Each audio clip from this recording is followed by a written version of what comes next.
Good evening, sports fans. Welcome to League 1, season 15? 16. It is week 7. Doubleheader for you this evening. Two CPU teams taking on the usual suspects. First, it is Syracuse at Pittsburgh, followed by Memphis at Navy. We're going to take a quick look at the Pittsburgh Panthers with the head coach of the Syracuse Orange before getting that game kicked off. Coach.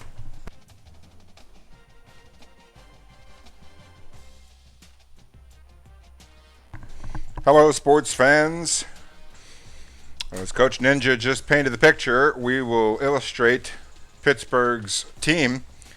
The Panthers were ranked 22nd last week and tumbled out of the polls thanks to a loss to winless NC State in conference play. But this team was ranked for good reason. They have a prolific, prodigious offense led by Kenny Pickett, a 96 overall quarterback with 85 awareness.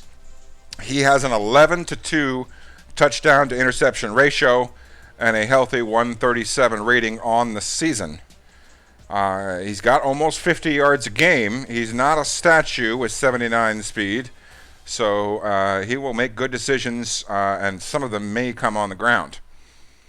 At halfback, A.J. Davis continues the long tradition of great halfbacks for the Panthers. He is a 99 overall, backed up by Sibley Jr., a 94. Now, Davis is getting almost 100 yards a game on the ground and not too much in the air. Sibley contributing about 50 yards on the ground and not too much in the air himself either. So they don't throw to the halfbacks a whole lot, but they do incorporate them into the ground game quite a bit. About 140 yards, 150 yards rushing between the two halfbacks. Chris McDaniel, not too much of a factor from the fullback position. A great player. Maybe they don't use a fullback. Wide receivers balanced.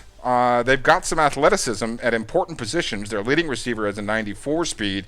Their slot receiver has 92 speed. If they roll 4 wide receivers, both of their slot receivers will have plus 90 speed. They get 70 yards to Johnson. And Dontavius Butler-Jenkins picks up 36 yards a game. Aaron Rodgers, not to be confused with the Green Bay Packers, doesn't contribute a whole lot in the air himself. Carlos Mackey, not a whole lot. So they focus on Johnson in the passing game, presumably in addition to an excellent impact player tight end, Charles Reeves, a fantastic 94 tight end with 93 awareness, 91 yards a game. So heavily involved tight end. He's the leading receiver, in fact, on the football team. So a focal point for our defense will be Charles Reeves Jr. The offensive line continuing this excellent offense, an 89 left tackle, an 81 junior left guard, an 85 junior center. The weak spot at right guard is the true sophomore, Joe Yates, a 74, and then Sean Benson rounds out what is an above average, if not good, maybe not very good, but a good offensive line. On defense, they start to become a normal team. This is where their weakness lies. Rashad Thomas at left end is only a 71 sophomore, and Jason Battle, a 70 true sophomore at the end positions. Victor Jackson, a competent, actually good sophomore D-tackle. He's backed up by Brandon Brown, another sophomore D-tackle. Certainly better at the D-tackle position than the end by far. Dennis Washington, a true sophomore, 74. Jim Evans, a sophomore redshirt, 80. And Avery Booker, a sophomore, 74. Those two will play together for 3 years, and Pitt, in the long run, will benefit from that. But as of now, they're young and still developing. In the secondary, they have 2 good corners, and then it tapers off with Griffith being the slot nickel corner, as well as potentially a backup free safety. Nichols and Gordon, good speed at the corner position. Paris Ford, the best defensive player by far, a 93 free safety on a hot streak. He will be an excellent center fielder, and we will be trying to identify number 12 on the defensive side of the ball. At strong safety, another sophomore, Charles Cook, some potential for Pittsburgh in the future on defense, but this year, some weaknesses, in fact, some glaring weaknesses at D end, and a lot of youth in other positions aside from that free safety position. The kicker, Christian Taylor, a true freshman 70. He may make a kick or two. And then an excellent punter who may not come under use, Carl Bird.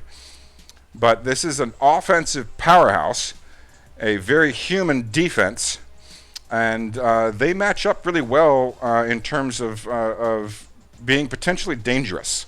Maybe not a glamorous team, but certainly a team to be taken seriously. And we're going to try to limit the quarterback play as well as the tight end play and the halfback play, and go from there. So an offense to be wary of, and hopefully we don't get into a shootout. But if we do, then so be it. We will try to limit the turnovers and get a couple of stops and come away with a key road win here in ACC play, hoping to continue the undefeated season thus far. With that, we're going to turn it over to the voice of Syracuse football. He will bring you the game live from Heinz Field, the home of the Pittsburgh Steelers, where the Pittsburgh Panthers, previously ranked, will take on the Syracuse Orange this week.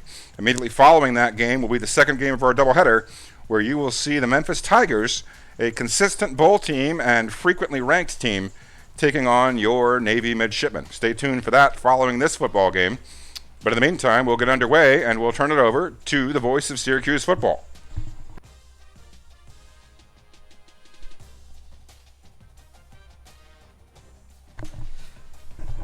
Thank you, Coach.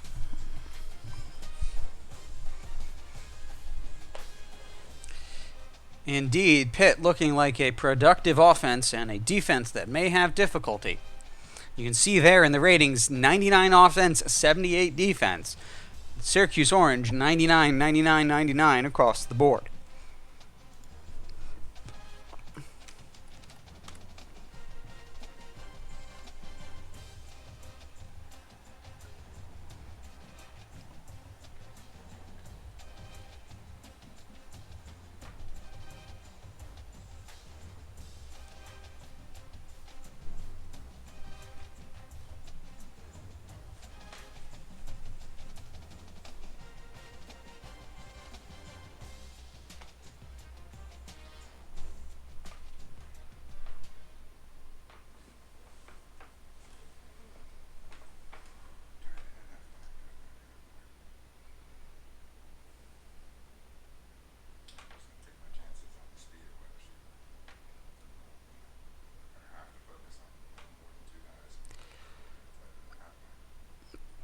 Syracuse leading the country, not leading the country, but 16th in the country at 39.5 points per game.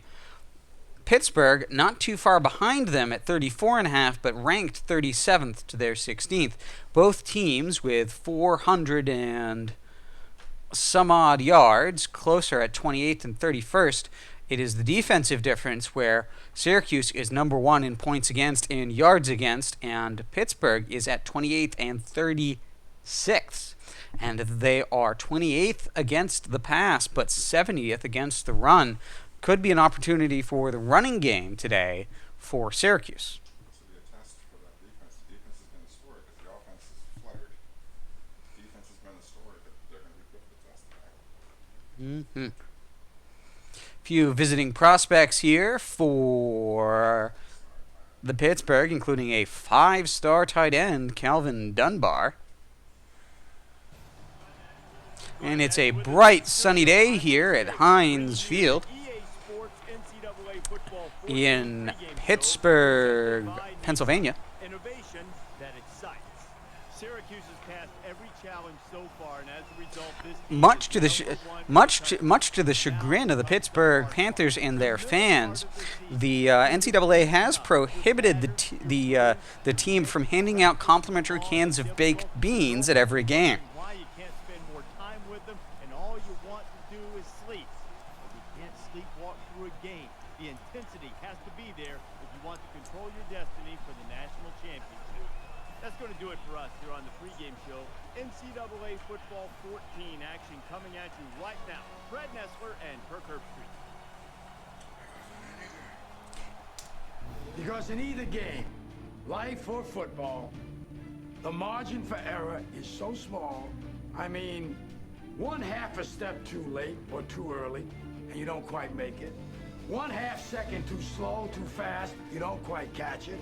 The inches we need are everywhere around us. They're in every break of the game, every minute, every second. On this team, we fight for that inch. On this team, we tear ourselves and everyone else around us to pieces for that inch. We claw with our fingernails for that inch. Because we know when we add up all those inches, that's gonna make the fucking difference between winning and losing. Between living and dying. I'll tell you this, in any fight, it's the guy who's willing to die who's gonna win that inch. And I know if I'm gonna have any life anymore, it's because I'm still willing to fight and die for that inch. Because that's what living is. The 6 inches in front of your face. Now, I can't make you do it. You gotta look at the guy next to you. Look into his eyes. Now, I think you're gonna see a guy who will go that inch with you. You're gonna see a guy who will sacrifice himself for this team because he knows when it comes down to it, you're gonna do the same for him. That's a team, gentlemen. Spanning more than 10 successful seasons and covering the country from California, Ohio, North Carolina, and Virginia, this is League One NCAA football. You see teams circle the wagons, and I really believe this week they've done a great job of doing that. Now they just have to go out and execute the plan and go out and win this game. 5 wide receivers on the first play of the game. Lofton catches it and is hit immediately after a 3-yard reception. Syracuse got a kid who is playing fantastic this year, and he's garnering national attention. When you sit down with this kid, he's very special. There's really no surprise he's among the nation's elite right now.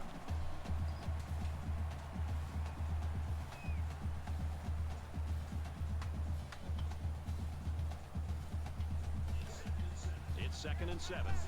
Ball on the 16. 4 down linemen on both plays so far for the defense. It's a wide trips shotgun for the offense. Tanuvasa keeps it, and he goes with a spin move to move upfield as the right tackle gets pushed outside of him, and the face mask gives a free 15 yards and a first down. Anything like he was last year, look out this season.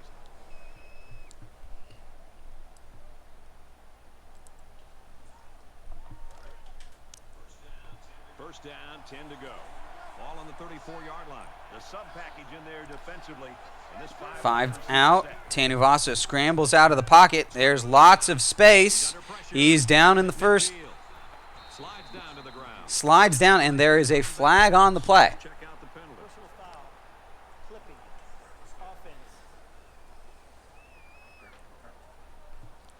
And it's a 15-yard penalty. It's going to be 1st and 6, though. Every week, and then have someone called for clipping. That penalty really is going to set them back.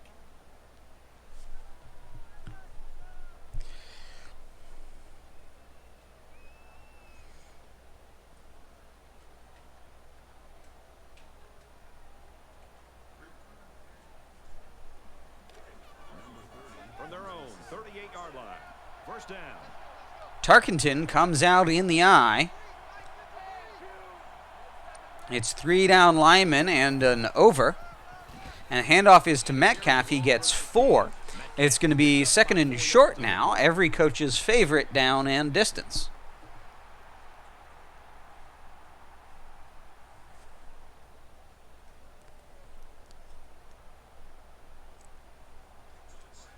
So it's 2nd down and about 2 yards to go. Shotgun normal, halfback weak, 4 down lineman, but the middle linebacker has crept up into the middle. It's a handoff to Metcalf, who slips between the center and the defender that he sloughed off. and gets a good rush for first down. Integral part of this offense. 1st and 10 now from their own 47.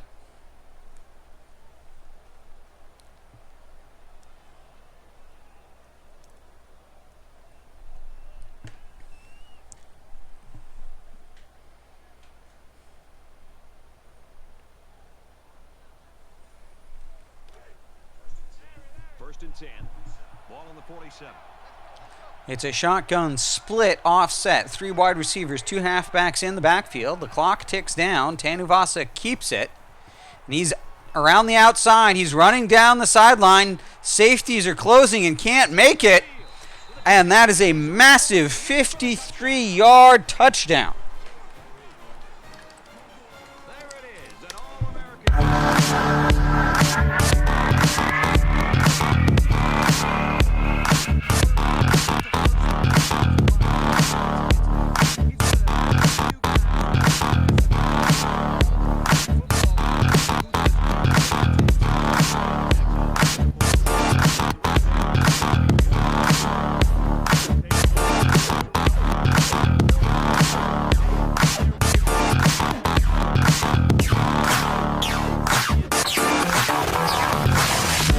The Cavaliers lead 7-0 early in the first.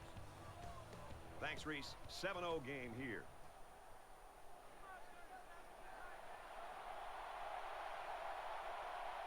Syracuse has their hands team on the field for the onside kick. Syracuse going to take their first time out of the half.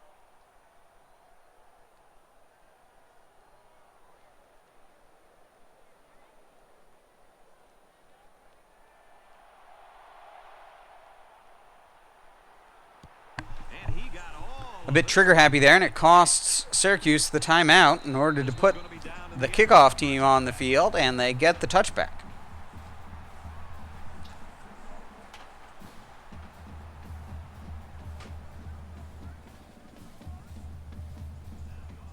Now the offense gets ready to take their first crack at it. 4 down linemen. It looks like a ace from the offense, and Davis sheds 2 tacklers and carries Green. He knocked Green over, knocked over another guy. Green got back up, and then he dragged Green 7 yards to make it 2nd and 3. That is a halfback with strength. Second down, and they're going to need about 3 yards to pick up the first down. Once again, an ace. Holmes comes in motion from left to right. It's an outside run by Davis.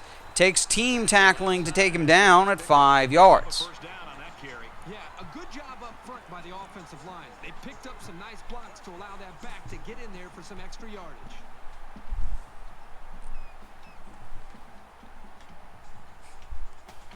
We've got a 1st and 10. Ball on the 38. Shotgun normal halfback week of their own, and Davis this time is caught in the backfield. And that's a tackle for loss by Dexter Manley. And it paid off for him. Brings up 2nd and 13.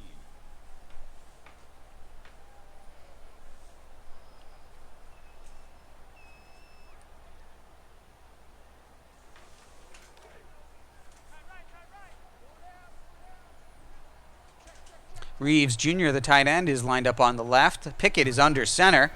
And it's a quick pass to Reeves Jr., and he drags 2 guys with him. It's a 12-yard catch to make it 3rd and 1.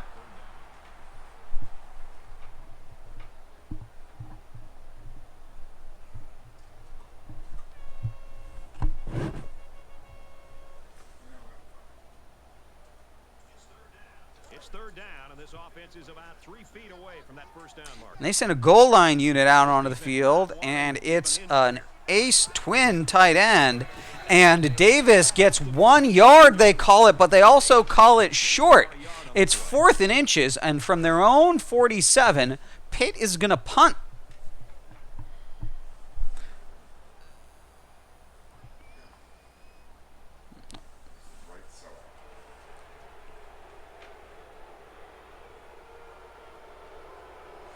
And the home team is mad.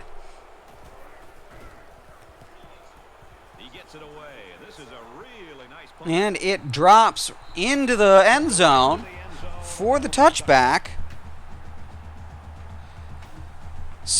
Pittsburgh moving it quickly early, and a couple of plays, a couple of stop shorts. Started with that tackle for loss out of the shotgun. Very well on their last drive, and it resulted in 6. And in a punt. Syracuse is up 6. And now Syracuse gets the ball once again. Tanuvasa in the shotgun, 5 wide receivers, 3 on the right. 4 on the right, I'm sorry. Metcalf comes in motion. Here's the call from the right. And it's a delay of game. Sorry about that.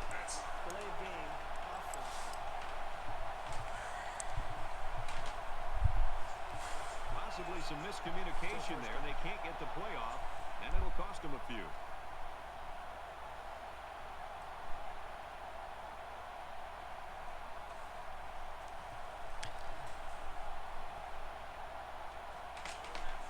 So we'll have 1st and 15 after the penalty. Shotgun ace.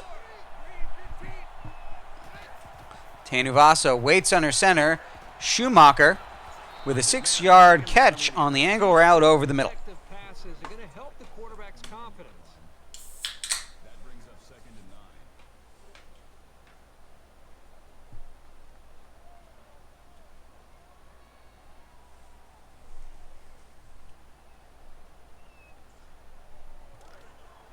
From their own 20. 2nd and 9 now.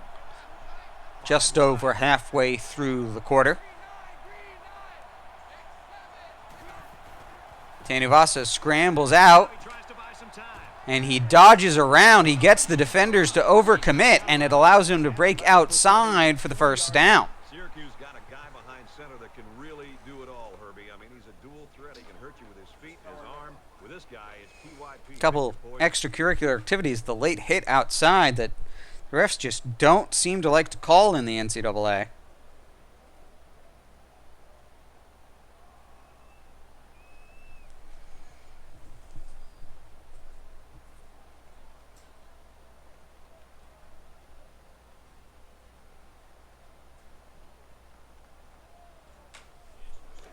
It's 1st and 10.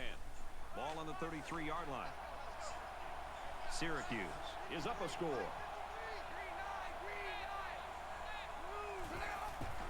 And Tanuvasa keeps it out of the flex bone, and a snap that got off barely before the play clock was over. And he runs up a wide gap through the middle.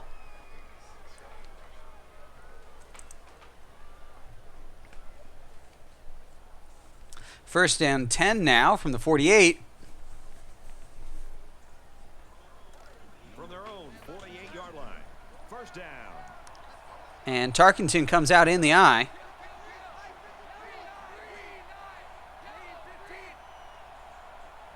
And he hands off to Metcalf, who has pretty good blocking and gets 3 yards.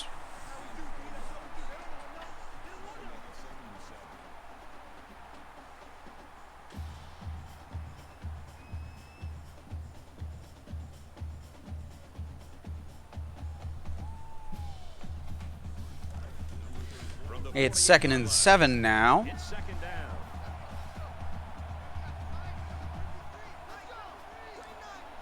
In an eye tight here. And Bavaro is wide open. And there's a flag on the play. Yard line. It was the umpire that threw the flag, and generally, that's a holding penalty. And holding on the offense. It's going to move back to 2nd and 9. You got to be careful to avoid these. Penalties are a great way to stall out a drive.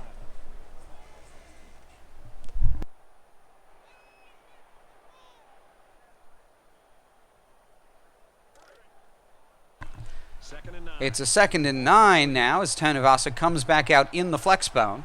You don't see this a whole lot outside of the academies. It's got 2 halfbacks playing in the slot back position and 1 tailback. It's really a fullback, and he's in the fullback position as Metcalf spins around the corner to make sure he gets the first down on the 18-yard reception. He's coming from right to left as the slot back on a short, sort of curving pass route. Ball on the 38-yard line. Syracuse is up by a touchdown. Tanuvasa audibles, but they stay in 5 wide. And Lofton catches it and gets stood up, and it takes 2 guys to bring him down, but he gets them to fall the way he wants and turns a 4-yard catch into a 6-yard catch when he falls forward. 2nd and 4 now from the 32.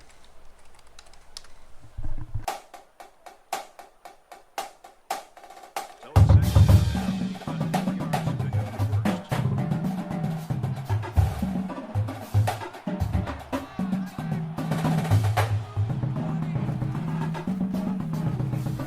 Here's the pitch, and now he's got the corner. Metcalf with a great 23-yard run on the pitch. Great read by Tanuvasa, who knew that the pitchman was going to commit to him, and he got it away at just the last second. And nobody could stop Metcalf until he was at the 9-yard line when they pushed him out of bounds.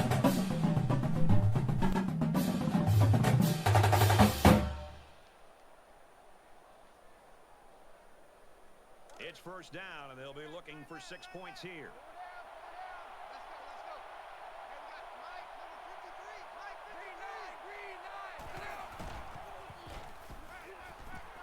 They'll make the second. And Tanuvasa gets outside of his tackles and is sacked Find a receiver.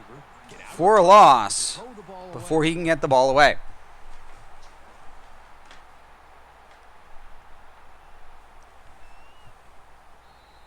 And that's going to end the quarter.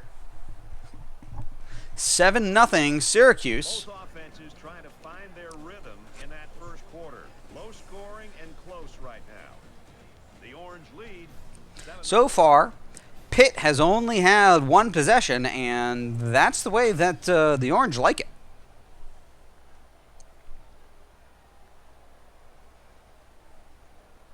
Second and goal now from the 17 after an 8-yard loss on the sack. To start the second quarter. They'll line up with 5 wide receivers.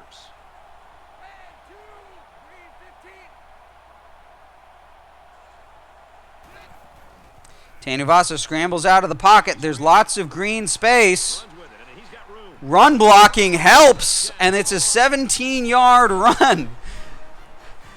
The wide receiver came back, and he came back a little bit too far, and Tanuvasa had to turn around. The defense let the quarterback scramble in for the score. The defense had You're trying to help him, and he's like, "Oh no, I went too far," Get that in.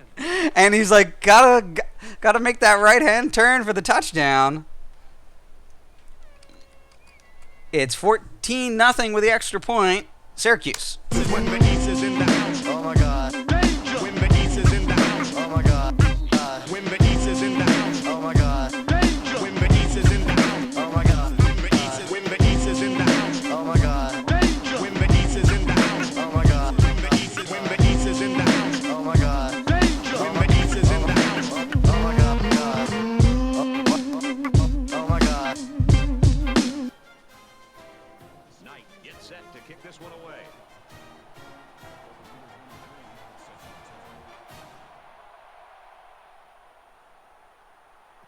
He just drills this one.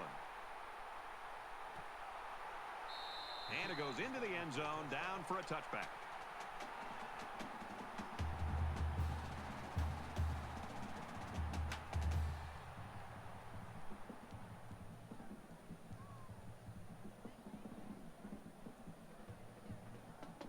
It was a pretty one-sided first quarter, but I wouldn't be surprised if things changed in a big way before halftime. It's an ace, and the tight end on the left moves into the slot, Holmes, and Green at the feet. But the ball is out to the check down tight end, Charles Reeves Jr. Gets a 2-yard gain as he's tackled securely in the open field. It's a big tight end there, and it's a good play to tackle him in the open field.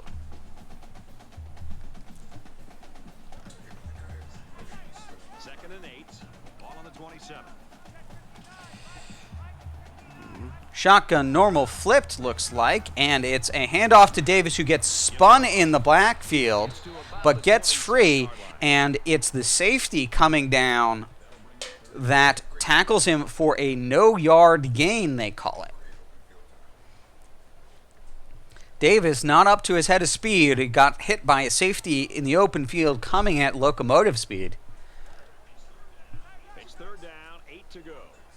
Ball on the 27-yard line. 3 wide receivers bunched on the right, tight end and the halfback on the left in the shotgun. And E.J. Johnson with the 8-yard curl. Perfect timing for Pickett and the first down.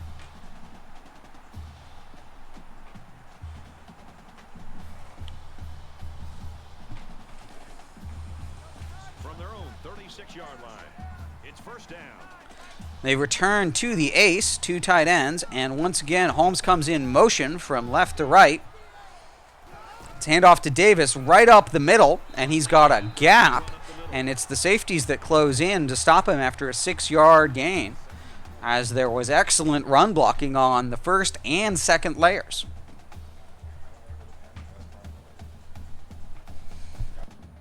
They're about 4 yards away here on second down.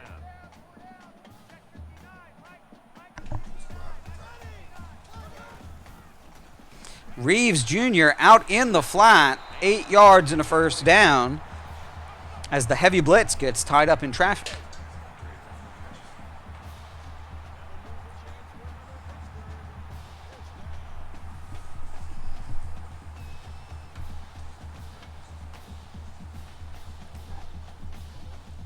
From their own 49-yard line, first down.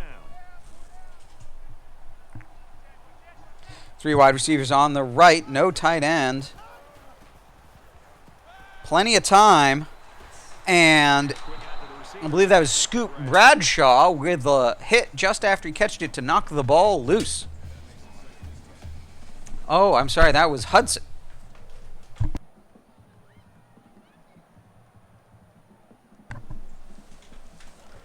Second and 10 now. Ball on their own 49. Single tight end, and it's Davis, and he's got all sorts of space. He makes his way to about the 38. 13 yards up the middle.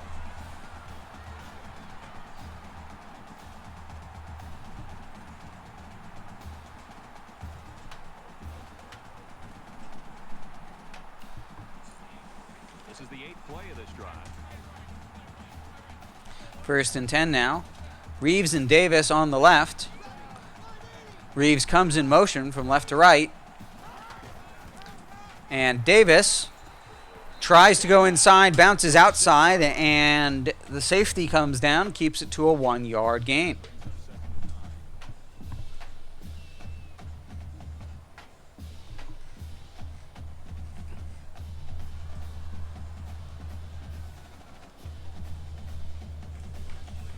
We're at play number 9 of this current drive.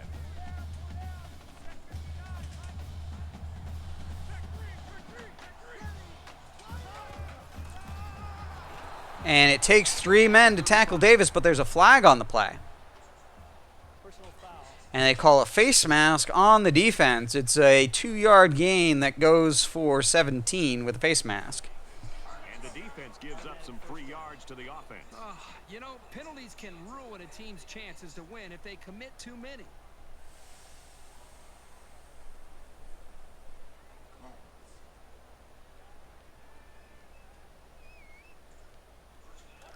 First down, 10 yards to go. Ball on the 20-yard line. 4 wide, single halfback. And they attempt the speed option, and Kenny Pickett is tackled before he can get the pitch off. It is a 4-yard loss. Play opportunity.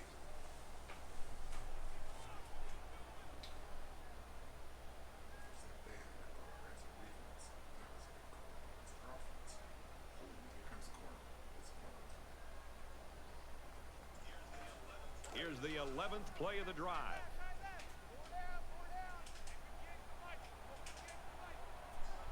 An eye from Pitt, and they hand off to Davis up the middle. He gets 12 yards. And it's going to be 3rd and 2 in the red zone.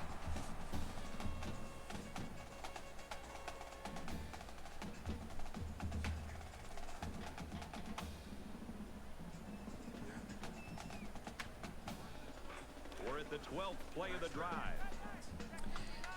And Syracuse brings out the heavies, expecting the run on 3rd and 2. And it is a pitch to Davis, and he gets a loss of 2. Sometimes the defense just has a beat on an option, and there's no way As the option doesn't outsmart the defense. 4th and 4 now from the 14, and a field goal formation heads out onto the field for the Panthers. They'll line it up for the field goal.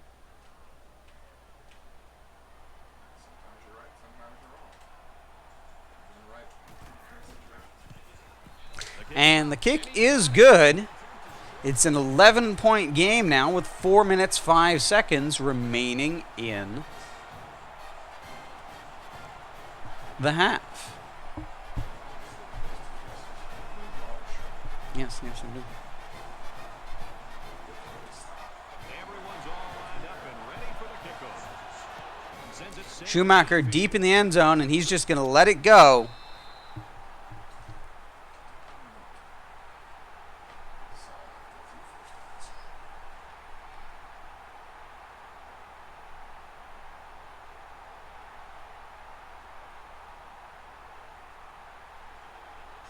You think about the challenges these two teams are facing. On one side, you've got to find a way to keep building on your lead. And on The Orange come out in a shotgun split big, 2 tight ends and 2 halfbacks.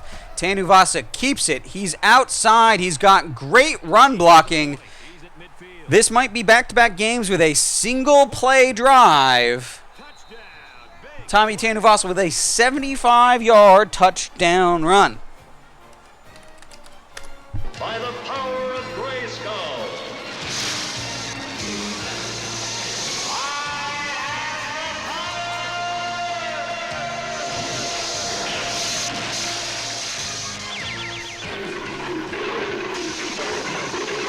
Cringer became the mighty Battle Cat, and I became He-Man, the most powerful man in the universe.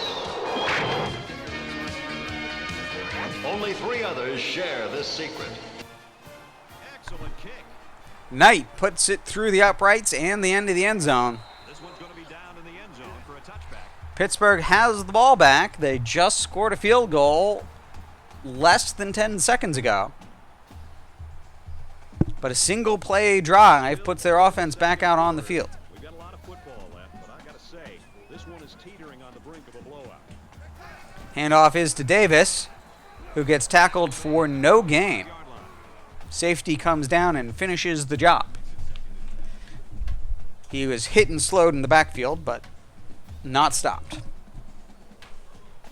From their own 25-yard line, it's 2nd down.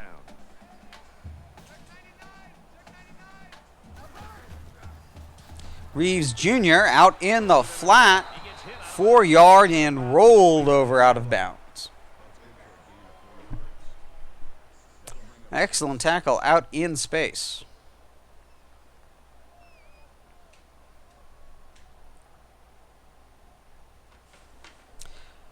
It's 3rd and 6 now from their own 29.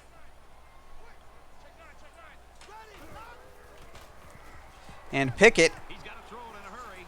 has time, but throws it short, and the defender defend the pass. is in a better position than the receiver, and it forces the punt.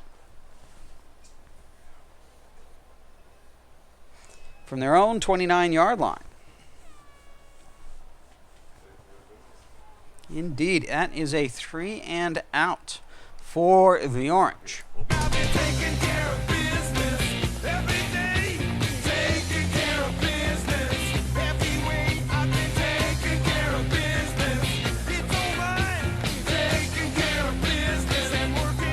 And a fantastic 35-yard return turns good field position into fantastic field position on their opponent's 37. Better with each series. And, this game started where this team was, they wondered if they were going to be able to move the ball against this defense. And I think right now,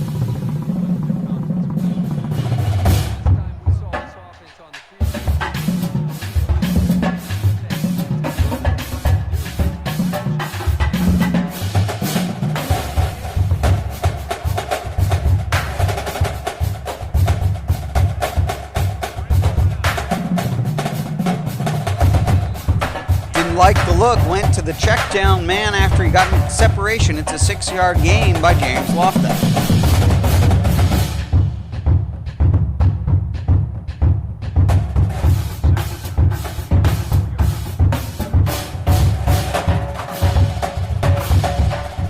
Shotgun split, no tight ends. Metcalf running an angle route. 7 yards and a first down. That makes it 1st and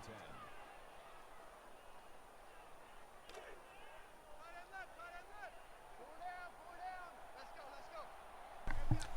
It's an eye tight now from the left hash for Tanuvasa. Play action.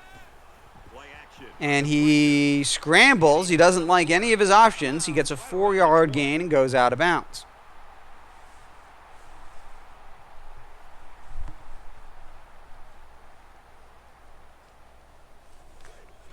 From the 20-yard line, 2nd down.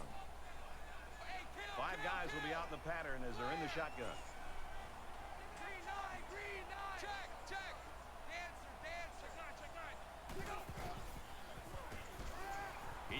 And Tanuvasa scrambles up the screen, the seam. It's a 14-yard gain to 1st and goal on the 6 now.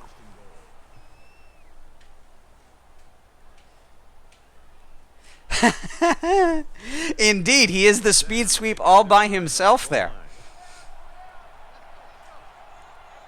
And Tarkenton comes out now, giving Tanuvasa a little bit relief on 1st and 6.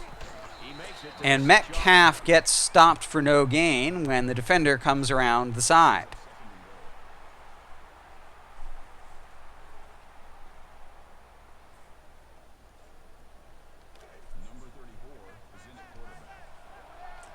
And he returns to the field. And to Bavaro on a drag route, who gets tackled from behind, and he gets a 4-yard gain.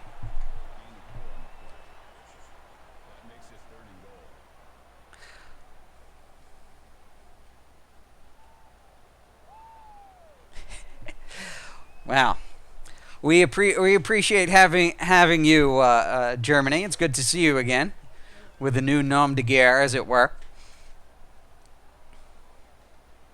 I will say, from my own opinion, I think it's hard to get traffic on Friday nights, but that's the best night for us to play, so that's what we do.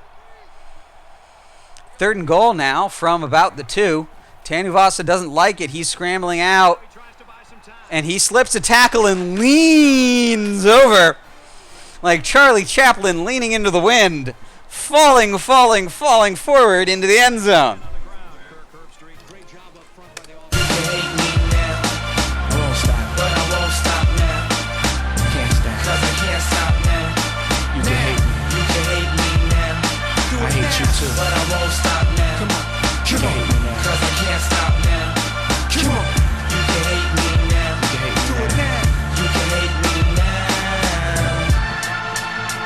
Do it now, told you, do it now.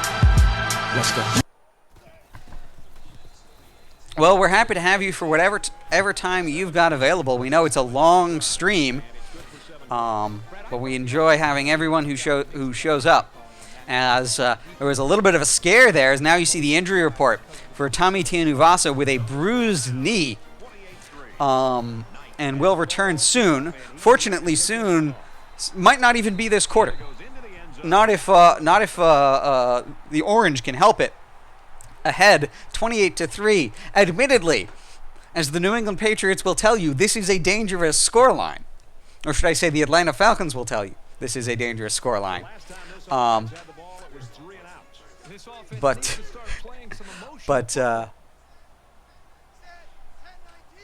we'll see what Pickett can do in this 2-minute drill. And he gets scared and throws the ball out of bounds. It's going to be 2nd and 10. Now, I think they've got him with some happy feet. He appears to be a bit rattled.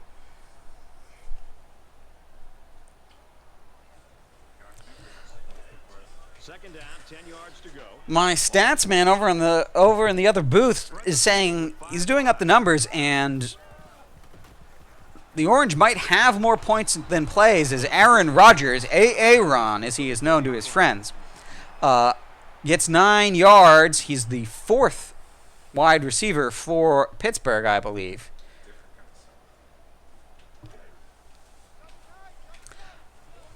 Well, that's important, Germany. It's important to get your, get all that fun that you want out of it. As Davis is tackled by Rawl. Gets the first down, but nothing else. I will admit not to having played, well, honestly, any Maddens. But, yeah, no, get all of that fun that you want out of that, As they run the ball again, A.J. Davis, and tackled in the backfield, and a timeout is called by Pittsburgh. 2nd and 10 now from their own 38. Pickett under center, tight end on the left. And Pickett is sacked for a loss of 5, and this time it is the Orange who call timeout. Another one bites the dust. Another one bites the dust. And another one gone, and another one gone. Another one bites the dust. Hey, gonna get to two. Another one bites Pickett, the dust. lots of time in the pocket. And he drops it. He had it, and it was the second man coming in after the blown coverage. The second man coming in makes him drop it. It's incomplete, they call it. It's going to force a punt with 43 seconds remaining.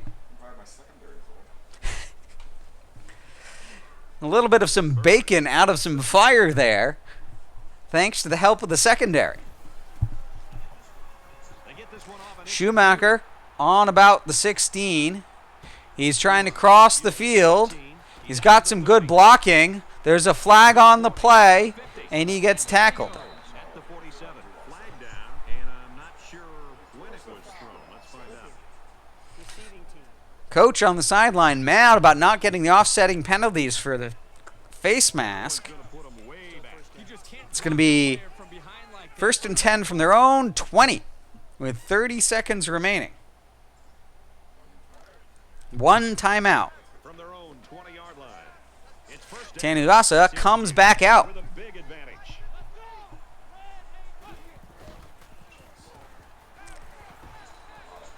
And a lot of pressure, and Tanuvasa just throws the ball away. Aggressive here with their pass rush, and that time it paid off with an incompletion.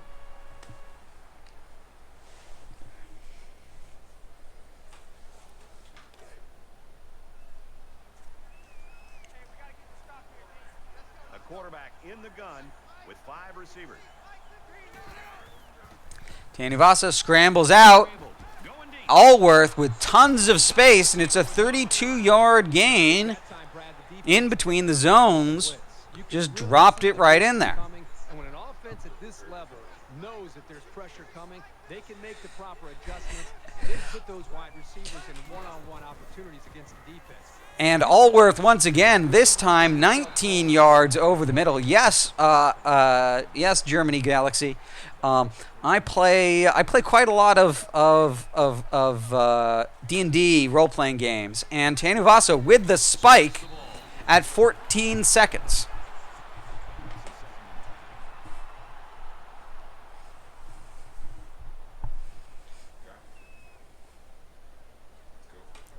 I think Coach Spectre of the Syracuse Orange might have about 5,000 hours in Skyrim at this point. But I spend a lot of the rest of my time doing, Dungeons and Dragons and things like it. From the 29-yard line, it's 2nd down. 2nd and 10 now, 14 seconds remaining, one timeout. Tanuvasa waiting and looking. He's scrambling. He gets a first down. He gets out of bounds at the 10. Oh, hobbies other than gaming. Well, I guess I consider different kinds of games different kinds of gaming, I guess. Because, me sitting around, I don't consider, playing D&D at a table to be, with people to be, I consider that, I find that different than playing at a console.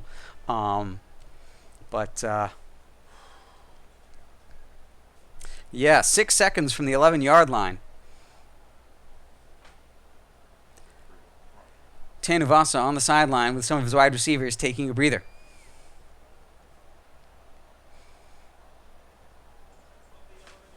From the 11-yard line. First down.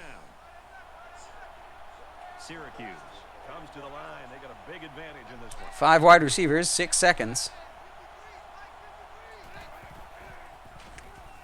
And it's there to Metcalf. He slows down and the corner keeps going. Linebacker, he never turned around. And that is some stolen points in 30 seconds. You can get it if you really want. You can get it if you really want. You can get it if you really want. But you must try. Try and try. Try and try. You'll succeed at last. I know it. Don't I show it? So don't give up now. Excellent first half here from the Orange. I guess the one thing I can think of, Germany, is, at least for myself, I read a lot of books. This one's going to be down in the end zone for a touchback.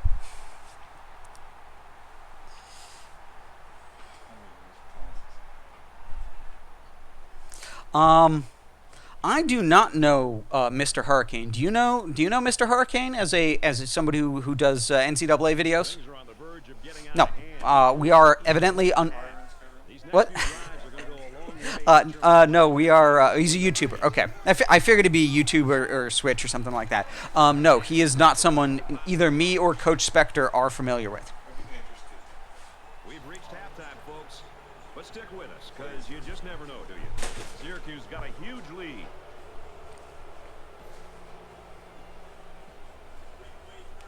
We played 30 minutes. Glad to have you with us on the EA Sports NCAA Football 14 halftime show presented by Nissan. Innovation. Oh wow, Science. that's quite a lot. And I here in the studio to break down I mean, everything I'll be honest. I've watched. your game. I've particularly on defense. I've looked. I've like how to run the 3-3-5, how to run the 4-2, how to run this, how to do the 3. Like I've done a lot of research on that, but I never started following anybody on YouTube because of those videos that I watched. So I might have seen some of his stuff. If he's a popular NCAA guy, I might have seen some of it. But as far as following it, no, I don't know the name. But yeah, sounds like with that many followers, he's doing all right. He's got some good content, probably worth checking out. Between running backs, receivers, and quarterbacks, offensive linemen block, and did a great job executing on the offensive side of the football, not to give away any turnovers. David and I will stay locked in on everything going on in college football. Going to wrap it up here in the studio. Just about time to get you out to your second half. Brad and Kirk ready with a call.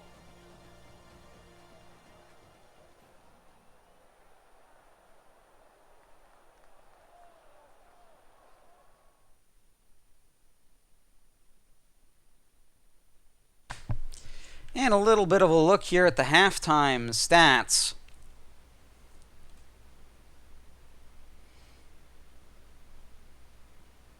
Yeah, I mean, I think that's great. The whole thing about number of subscribers and all that, like, I actually, because a friend of mine also streams on Twitch as sort of a hobby, and he does it 5 days a week. But he's quite happy with like the 20 people that he gets to show up every day. Because it's fun, and he's talked to many people. He goes to TwitchCon and he talks to people, and like it's a lot of work for a lot of these streams that are massive. Like, I can understand why he's not interested in that. Why, obviously I'm not interested in that at all. But yeah, I mean, people like big numbers, people like big flashy things. It's just the way people are. All right, taking a quick look here at the stats. It is 35-3, 11 first downs to 6, 11 first downs with 35 points. That's not a lot of first downs for that many points. Total offense is 350 to 85. That's pretty damn good. On the ground is where Syracuse is getting most of them, with 243 on the ground. But given the given the fact that we know that the defensive ends are lousy in the low 70s, that the outside linebackers are lousy in the mid 70s, the fact that these scrambles, these outside runs are getting big yardage is not surprising given the way that the team was scouted, but that's just a fantastic first possession, and it looks like the stats guy was correct. Syracuse has 35 points and has run 27 plays. Yes, 27 plays. Compared to the 27 plays for the Pittsburgh Panthers, and they have 3 points. So that's a big difference right there. Passing yards, also a big difference, 107 to 43, 17 for 42 on the ground for Pitt. 100% on third down versus 33% on third down. No turnovers whatsoever. Time of possession in Syracuse's favor, but not by a lot. And yes, I entirely agree with you. There's great people doing small channels doing great stuff on YouTube, and they deserve all the love because they're doing work and they're putting it out there, and that's not easy.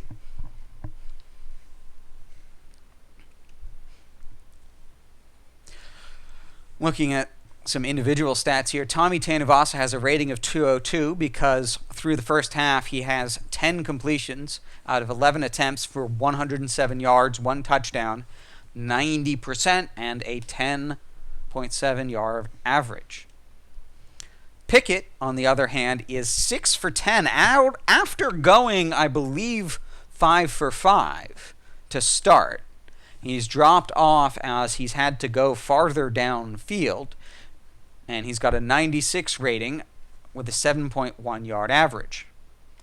On the ground, Davis has a decent average of 3.4. Pickett with a loss of 9, really on 2 attempted options that were blown up. Davis having a number of good runs, but just being not enough of the time. Syracuse, on the other hand, Tanuvasa already has 209 yards rushing, including a 75-yard long, but most of the rest of that is out of scrambles rather than dedicated quarterback runs like the 75-yarder was, although there have been a couple of other dedicated quarterback runs. Metcalf, 5 for 34. He's got an excellent average. He just can't do all that much when when Tanuvasa is moving the ball downfield 40 yards at a time. Through the air, Lofton is 3 for 15, Metcalf is 3 for 31, and Allworth is 2 for 51, both on that last drive of the first half.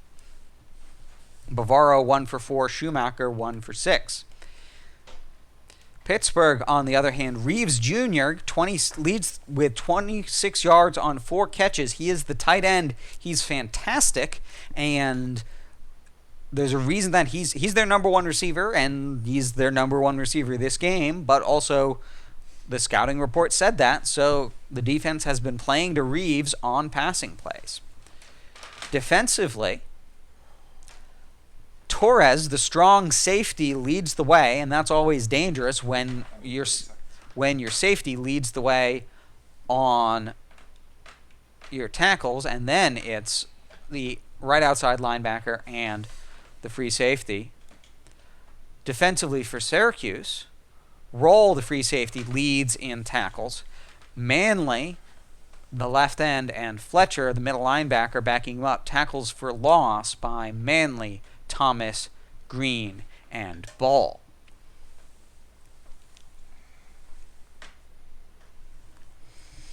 As was mentioned before, both teams with 27 plays in the first half.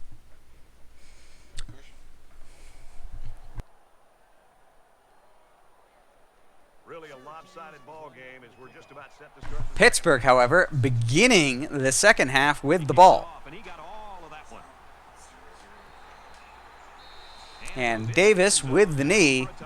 Syracuse, the type of team, when you look at them, it looks like their defense sort of just feeds off itself. I think the energy is there, Brad, but I think it really starts up front with their defensive line and their linebackers. The way they're being able to just win the battle at the line of scrimmage. I think it's giving them confidence, and it's allowing them to play more downhill where they can attack this offense. I hope they show some fight here. And 5 wide receivers for Pickett and the Panthers. go down swinging. 5 guys will be out in the pattern as they're in the shotgun.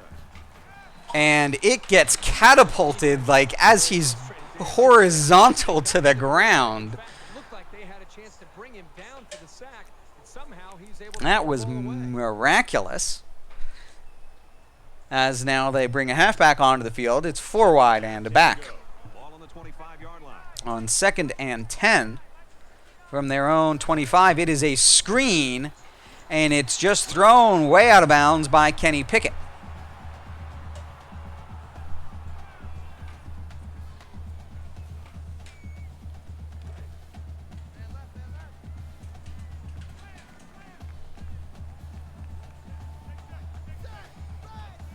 Reeves comes in motion from right to left. Pickett has time in the pocket. It's deep.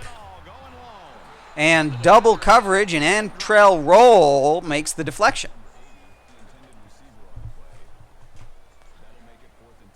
And from their own 25-yard line, that's going to be a 3 and out to begin the 3rd quarter for Pittsburgh. Is the punter.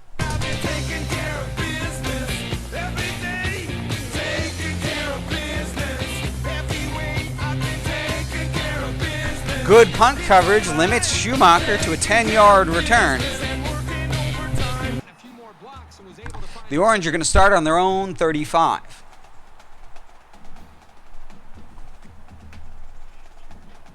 And here we go with the offense ready to get things going again. Syracuse in control. Tanuvasa under center in a flex bone now. Metcalf with a great spin move to run outside the linebacker who was covering him as he came right to left out of the slot back position.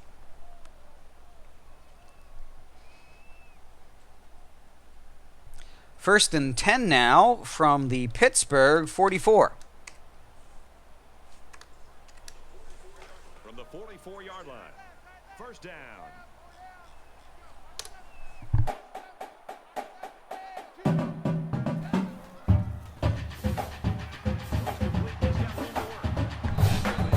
Bavaro tries the head fake, and it gets him 2 yards. It doesn't get him out of the tackle, but it gets him first down for sure.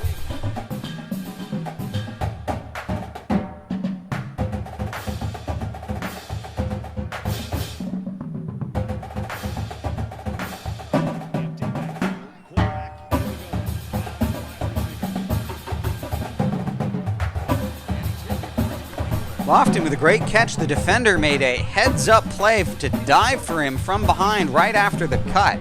It's a great job by the defender there to stop him short at 2nd and 2.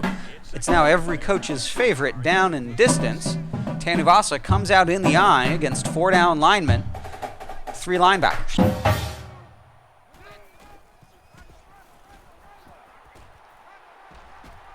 Metcalf is patient, and rather than take 1 yard and the first, he bounces outside and gets 10 yards to get to the 10. It's 1st and 10 from the 10.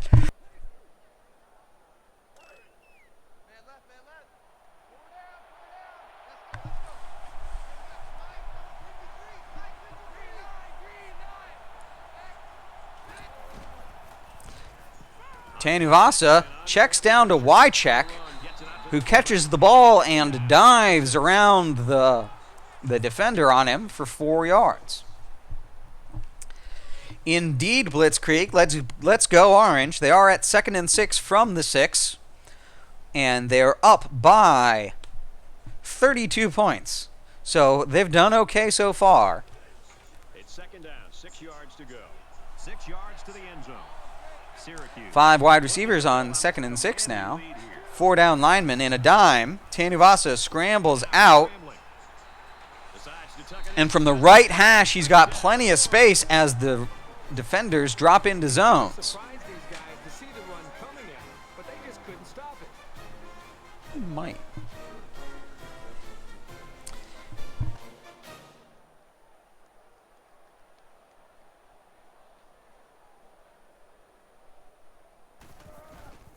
Ready, down. And he hits the PAT.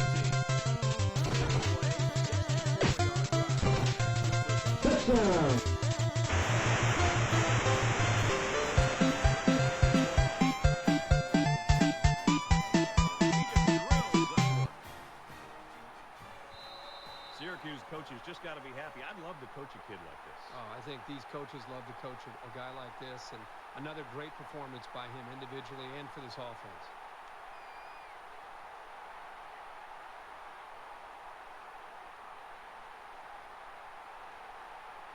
Not a whole lot's been working for them so far. They should just come out and play loose and easy because they've got nothing to lose. 2 tight ends, 2 wide receivers. Tight end on the left motions to the right.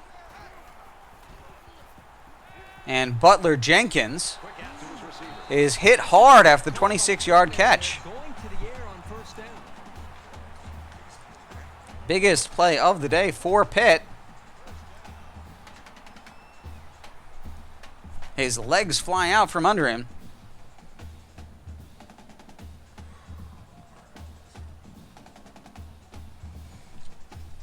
And now Pitt's going to send out 5 wide receivers.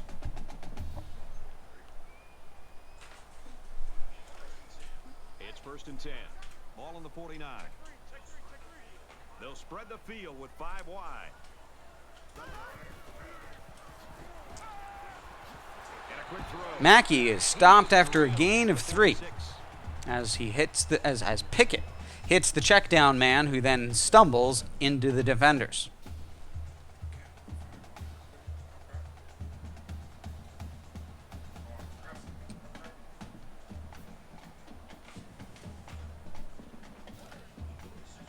From the 46-yard line.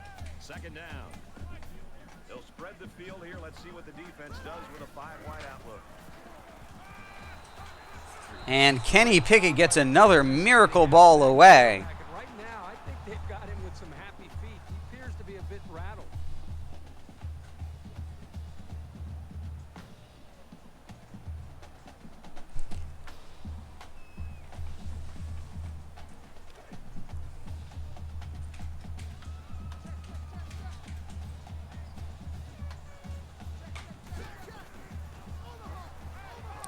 And Dontavius Butler Jenkins with 13 yards. It's his 2nd catch. And that's another first down as they move the chains.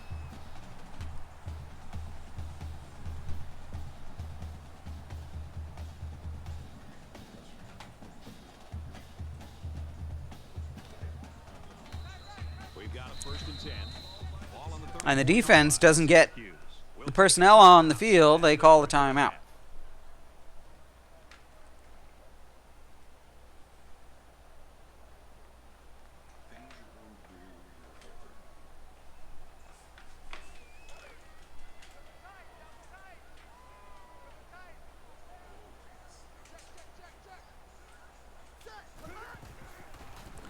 And Holmes with a 5-yard catch and swallowed up. 9-yard line.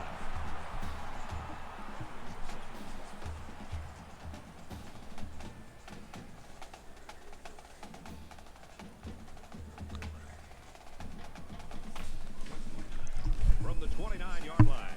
It's 2nd down.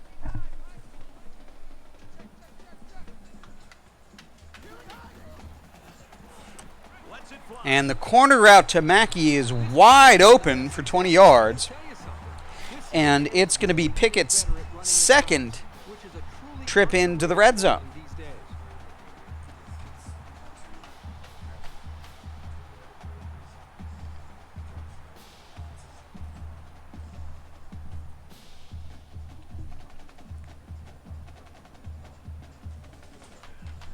First down, and they 1st and goal now from the 8.5.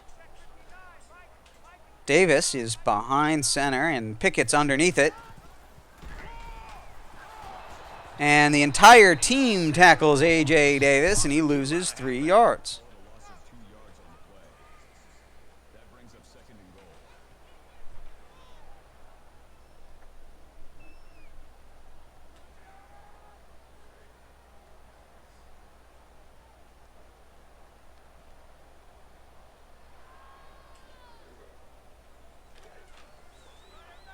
From the 11-yard line.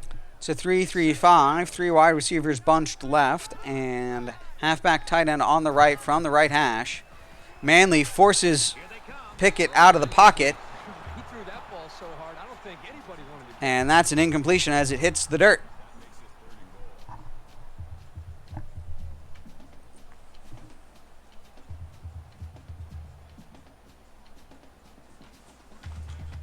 We're at play number 9 of this current drive.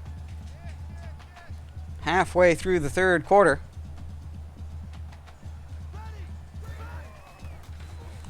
And Pickett is sacked. Kid to get in there and make the sack. Can you talk about it? This is Another one bites the dust. he's got 2 sacks today. He can bring constant. Another one bites the dust. And another one gone. And another one gone. Another one bites the dust. Yeah. Hey, gonna get to do. Another one bites the dust. Shoot up.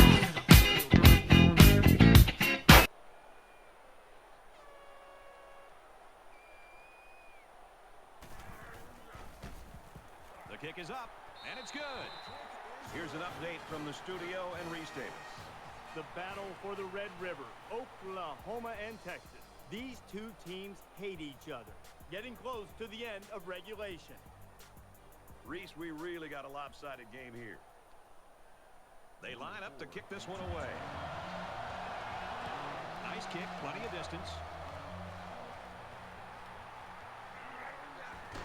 He's to the 20. And he's tackled at the 25. Return to the 25. Just rolling along and showing no signs right now of slowing down here in the third quarter. I think the big thing that you're seeing right now is just the way they're playing with confidence, especially the quarterback. I think they are very, very confident with every play call that it has a chance to be able to move the football down and continue to be able to put points up on the board. 6 points and a pretty display of passing was a result of their last drive.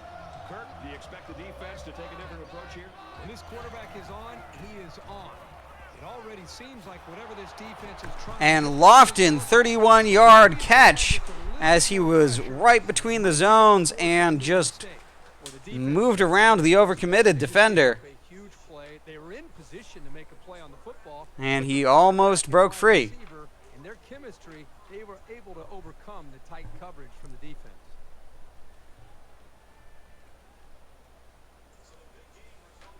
And that moves the Orange already into Pitt territory. Syracuse is winning big.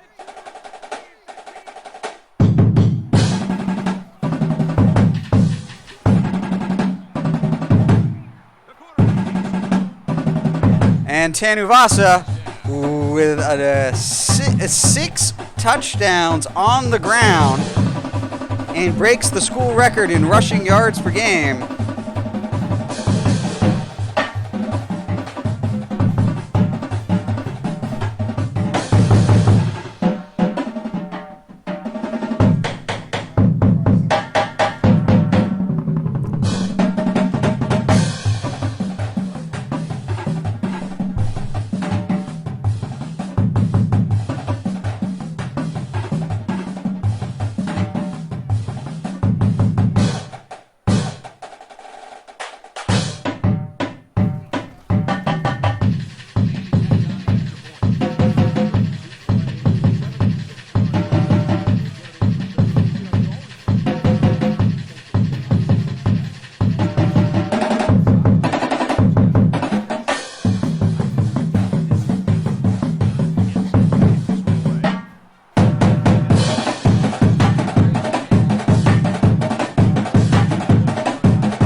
Catch up to him.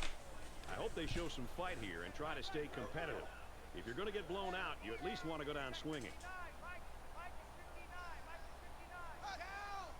Oklahoma! Motion! receiver, and he can't make the grab. Incompletion on first down. It's going to be 2nd and 10 from their own 25 now for Pitt.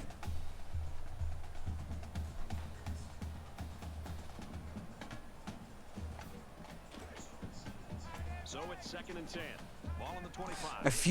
A few mean looks at Tommy Tanuvasa from the Orange defense as they headed out onto the field, not giving them a chance to rest.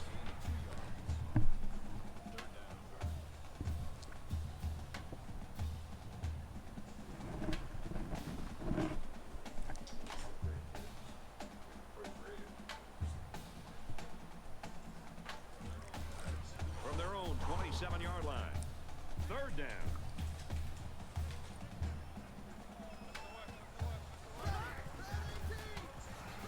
Throws it deep.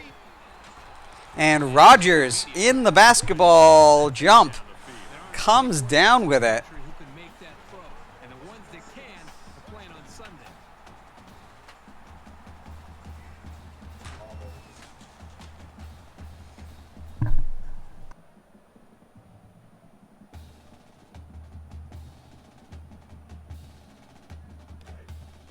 From the 44-yard line.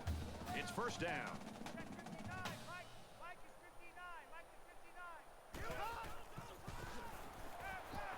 Once again, Pickett gets the ball away before the sack. If you can get in there and disrupt the pocket, then the quarterback is going to have a tougher time getting the ball to his playmakers.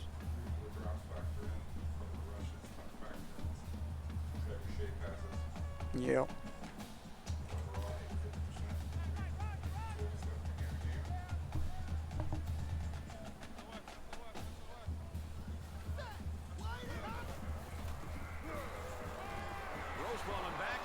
And Rogers with another catch, this one for 7 yards. It's going to be 3rd and 3.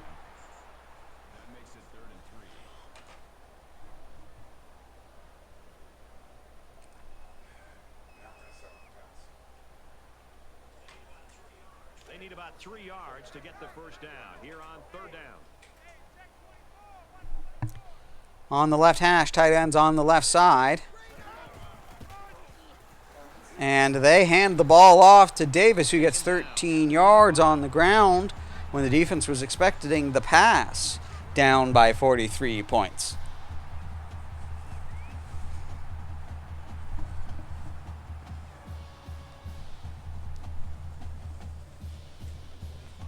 From the 25-yard line. 1st down.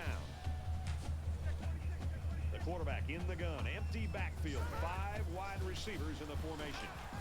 Mackey with a fantastic catch and breaks a number of tackles and slides into the end zone. He knows what he has to do to contribute to make his team successful.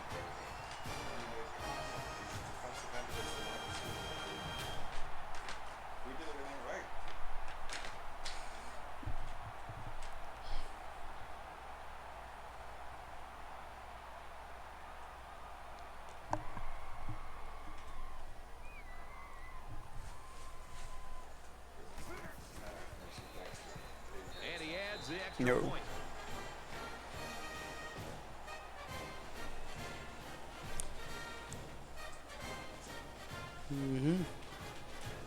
Bird has the ball all teed up, and he's ready to kick this one off.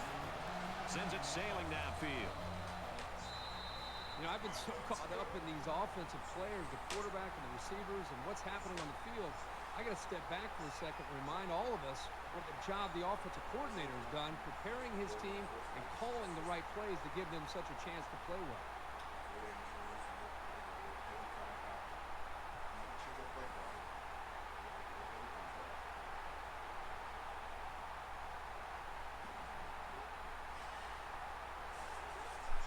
Pretty good looking touchdown drive the last time these guys were out there. Syracuse looking to add 2 tight ends, single back. Metcalf comes in motion from the slot. Tanuvasa keeps it. And it's a 20-yard gain. at about the 45.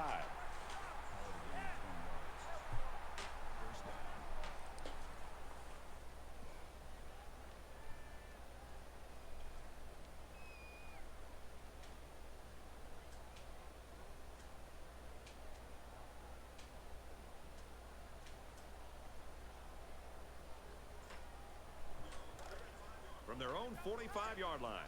First down.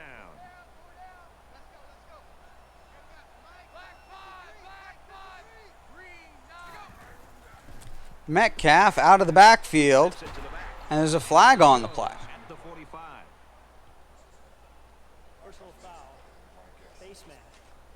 That's a face mask on the defense. It's an extra 15 yards after the 9-yard, 2-foot catch. Life easier for the guys on the other side of the ball.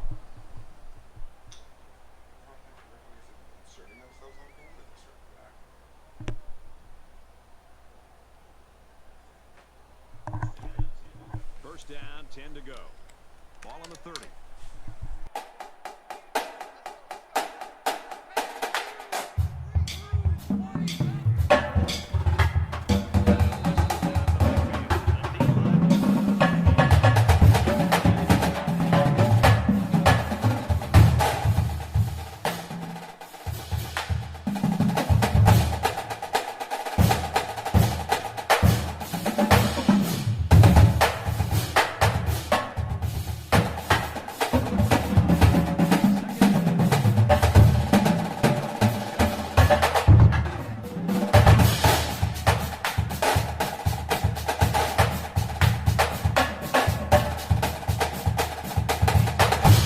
Inside the 10. Touchdown, Syracuse. And it's a 32-yard gain on the quarterback keeper on the motion read option. The handoff wasn't there, but damn up the gut was.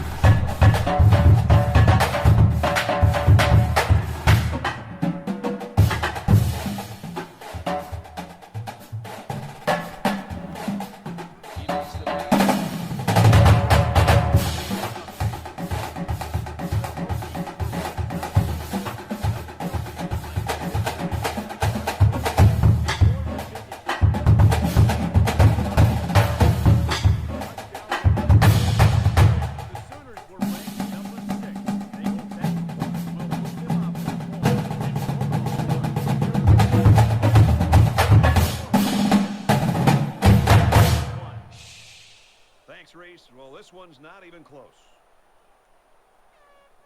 Everyone I see just walks the walk with gritted teeth, but I just stand by and I wave by time they say you gotta toe the line. They want the water, not the wine, but when I see the signs, I'll jump on that lightning bolt.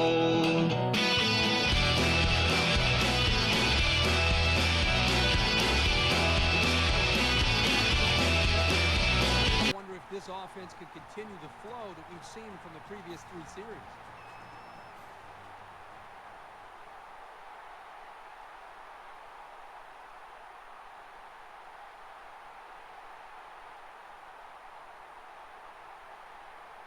The quarterback did a really good job in the last drive of finding his receivers in space, and I bet he'll be looking to do the same thing again. They come out in a 5-wide set. And for Green, once again, he brings down the quarterback. And that sack might end the third quarter. Another one bites the dust. Another one bites the dust. And another one gone. And another one gone. Another one bites the dust. Hey, I'm gonna get to do. Another one bites the dust. Shoot up.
And that's back to back to back to back them all the way up to the 1. This is going to be a tough punt, a short punt. Bad boys, what you gonna do? What you gonna do when they come for you? Bad boys, what you gonna do? What you gonna do when they come for you? Roll. Takes it at the 23, and he's hammered down. Flag on the play. Let's see what it is. Personal foul. Clipping. Receiving team.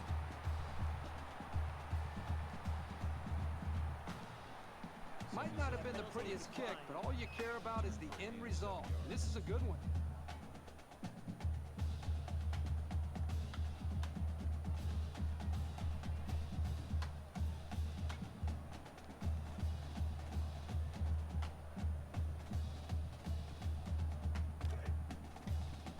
First and 10. Ball on their own 30. They'll spread the field with 5 wide.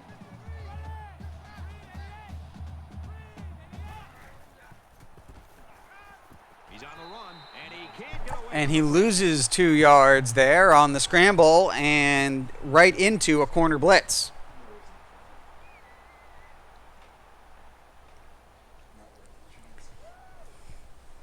Good evening, Squinty Swag.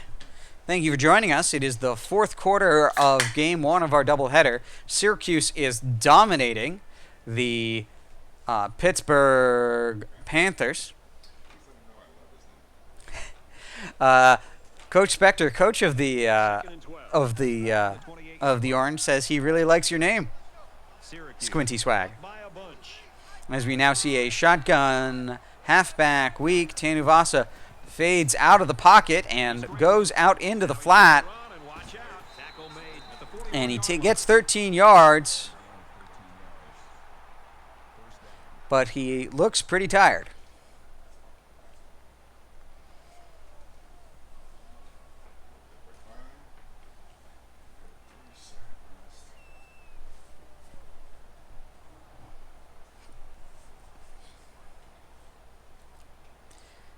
Syracuse absolutely exploiting the fact that both the defensive ends and the outside linebackers of Pittsburgh are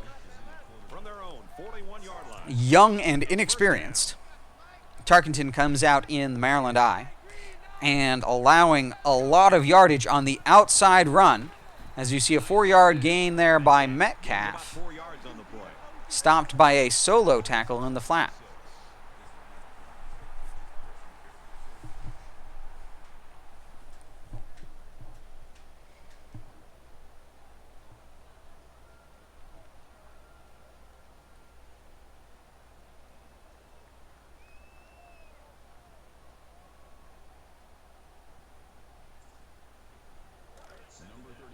It's second down, 6 yards to go.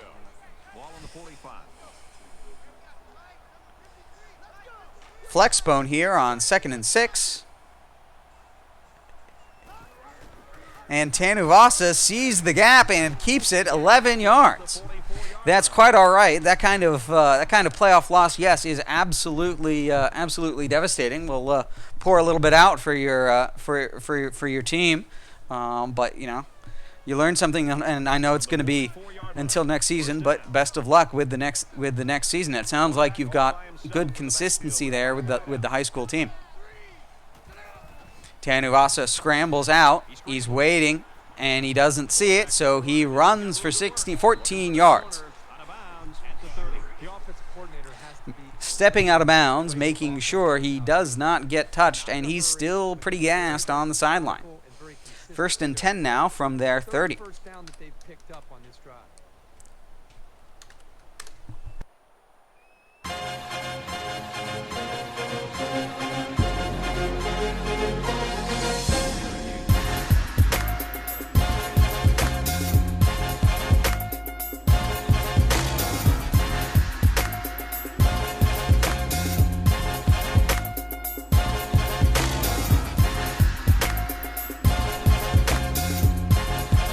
Once again, Metcalf gets outside and gets good yardage.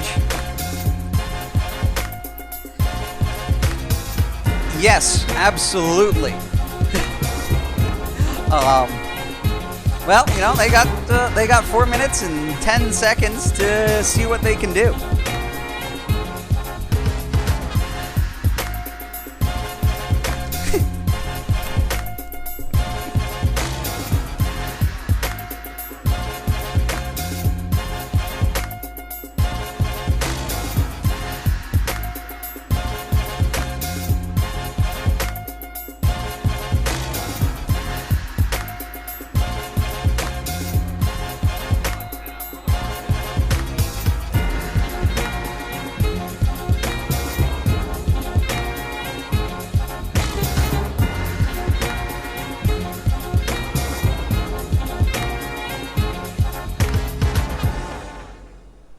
Once again, Syracuse enters the red zone where they've been 100% so far, but they've only been there 4 times. They've scored plenty from outside the red zone as Tanuvasa scrambles out, and Lofton bounces off the sideline and comes back in on a slant and gets the 12-yard catch. It's 1st and goal now from the 7.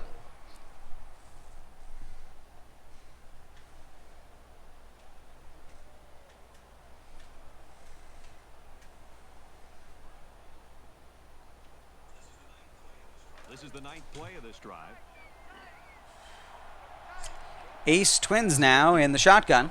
Metcalf in the left slot.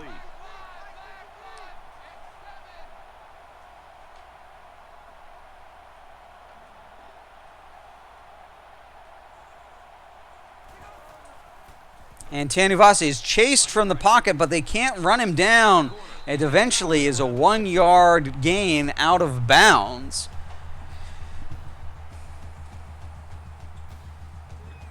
Didn't have time to throw it away. Did a great job avoiding the D end there, who, as we've mentioned, is young.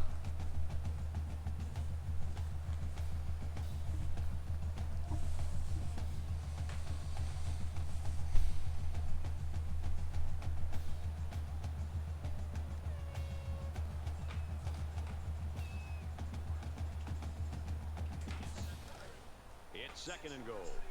6 yards to the end zone. In the Shotgun 5 wide receiver as the clock ticks down from the 5.5-yard line. Lofton slows down, leaps for it. It's 3rd and goal now from the 6.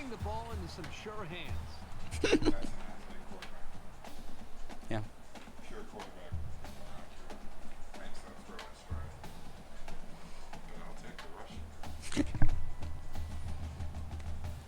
It's 3rd and goal now from the 6 as we reach the 2-minute mark. 2 minutes to go in this football game. No, I understand. I'm thoroughly enjoying it, Squinty. I'm just not necessarily passing it all along to the head coach of the Syracuse Orange, as now they are at as now. Tommy Tanuvasa, I believe, is at 8 rushing touchdowns for the game. But yes, they're absolutely terrible, only having scored 63 points. I mean, what kind of basketball game is this? Which one is that? Let's take a look at this one again. The Tigers deliver the perfect connection and a touchdown. Clemson has the lead, 38-31. Here I am, rocked you like a hurricane. Here I am, rocked you like a hurricane. Rocked you like a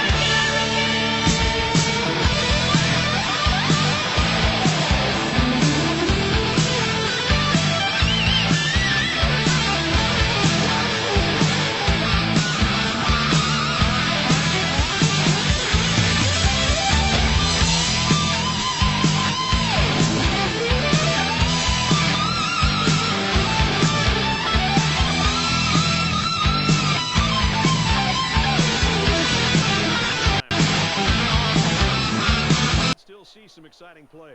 Less than 2 minutes in the 4th quarter. 1:44, and Pickett gets the ball once again. He's got time in the pocket, and Rogers in space 20 yards inbounds.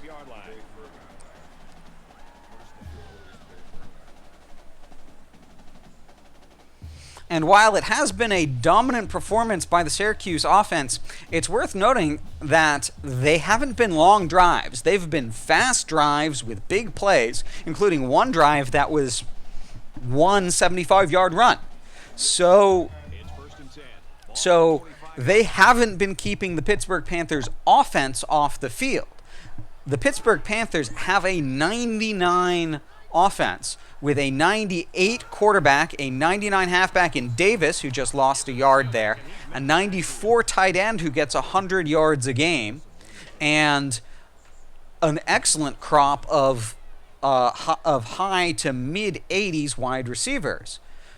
So, and the 90, as I said, 96 quarterback. So it's not like the 99 rated overall offense of Pittsburgh hasn't had a chance to score points. This could have been a shootout. It wasn't, because the defense of Syracuse has been fantastic and has guessed correctly on a number of plays in the first half. On third down in important situations, they committed to the run or the pass in ways that sold out and would have given up the other, but they guessed right. So that's an important takeaway, is how good and how significant the guessing was early. And since the second half, you know, Pitt has been doing this kind of Hail Mary stuff as they put it up, and Jordan takes the ball. That's the first turnover of the game. There's 30 seconds left. Now another interception. Can you imagine that?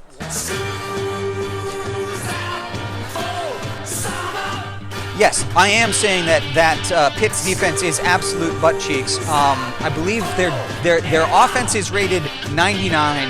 Their defense is rated 77, and they average out to an overall of 88. Tanuvasa keeps it one more time, and he's going. There's one guy to beat.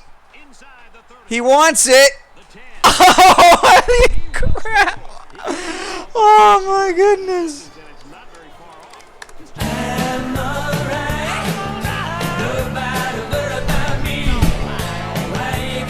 My goodness, my goodness.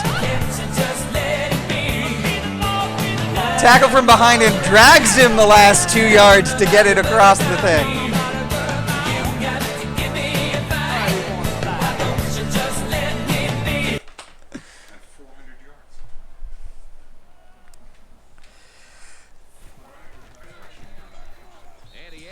Indeed. And, you know, Pittsburgh, I guess, you know, well, Pittsburgh is Pittsburgh. They haven't been doing a good job recruiting. But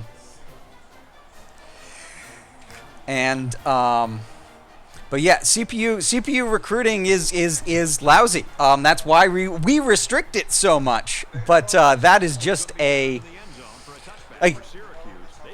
got and that's actually the thing that's worth saying. Like, the problem is that more than half of the starters are sophomores and freshmen for Pitt. They'll be good in a couple of years, but they're not good this year, and they're especially not good about the outside run this year, and they were just riggedy wrecked by the outside run and the scramble out. Because of the DNs, because of the outside linebackers. It was a combination of being all underclassmen at all four of those positions, both sides. And he makes it out to about the 27-yard line. Davis gains about 2 yards on the run. That makes it second and 8 with Merrick Arsaw.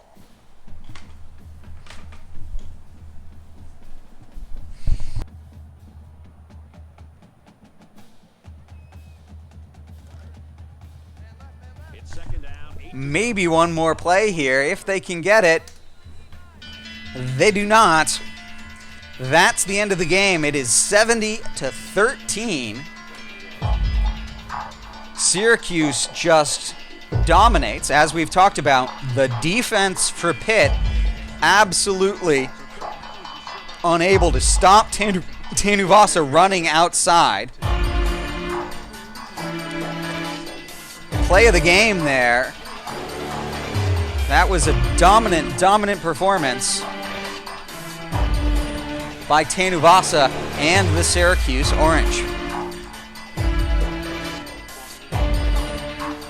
Looking for some stats here from Tanuvasa.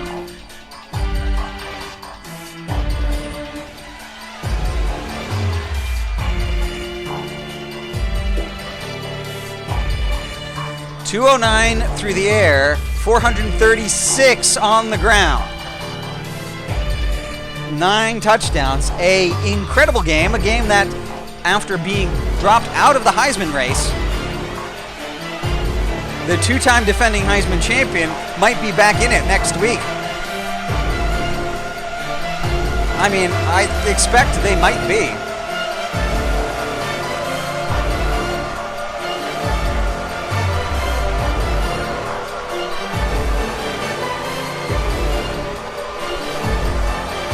Pitt was actually that's worth pointing out. Pitt was ranked number 24 last week, and they lost to a winless NC State, and we can see why with that defense.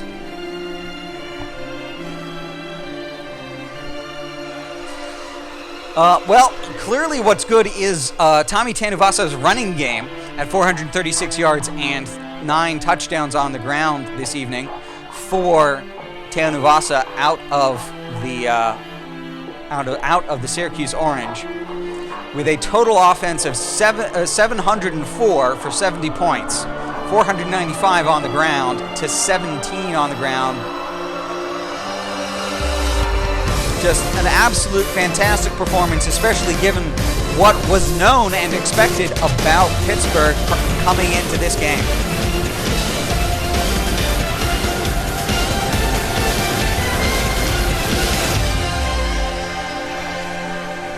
Oh yeah, great third down percentage on defense. But turnovers only a factor very late.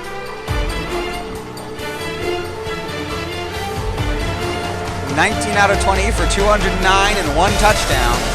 But 436 and 9 touchdowns on the ground, a long of 83 yards. Yeah, which beat his 75. So, thank you for joining us. This has been the Syracuse domination of Pittsburgh, game 1 of our doubleheader for this evening. We'll resume again. 5 sacks, all, I think mostly 4 of them at least in the second half. We'll resume in about 10 minutes with the second game of our doubleheader. I will be playing, and Coach Spectre, the head coach who you just saw dominate Pittsburgh, will be giving the play-by-play. Ooh, as number 14 Michigan goes down to an unranked Rutgers, and Florida loses to LSU. That's not nearly as surprising. But yes, it's going to be about 10 or 15 minutes before we get started with the second game of our doubleheader. But it is going to be Memphis at Navy coming up shortly. I am the coach of Navy, and the head coach who played this game will be giving the play-by-play in the Navy game, because this is a 2-man show here in a 10-man dynasty. It is our 16th season. It is week 7, game 2, in about 10 to 15 minutes. We'll see you then.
Hello, sports fans. Welcome back to League 1 action.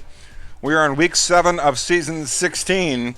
The second game of our doubleheader features your Navy midshipmen playing host to the Memphis Tigers. The Memphis Tigers having a prolific offense over a number of years. It's a long time now that they have moved the ball prolifically on offense. And this year promises to be no exception. They have weapons on offense. Coach Ninja, the head coach of the Navy Midshipmen, will lead you through what those weapons are as he goes through the depth chart of the Memphis Tigers leading into our second game.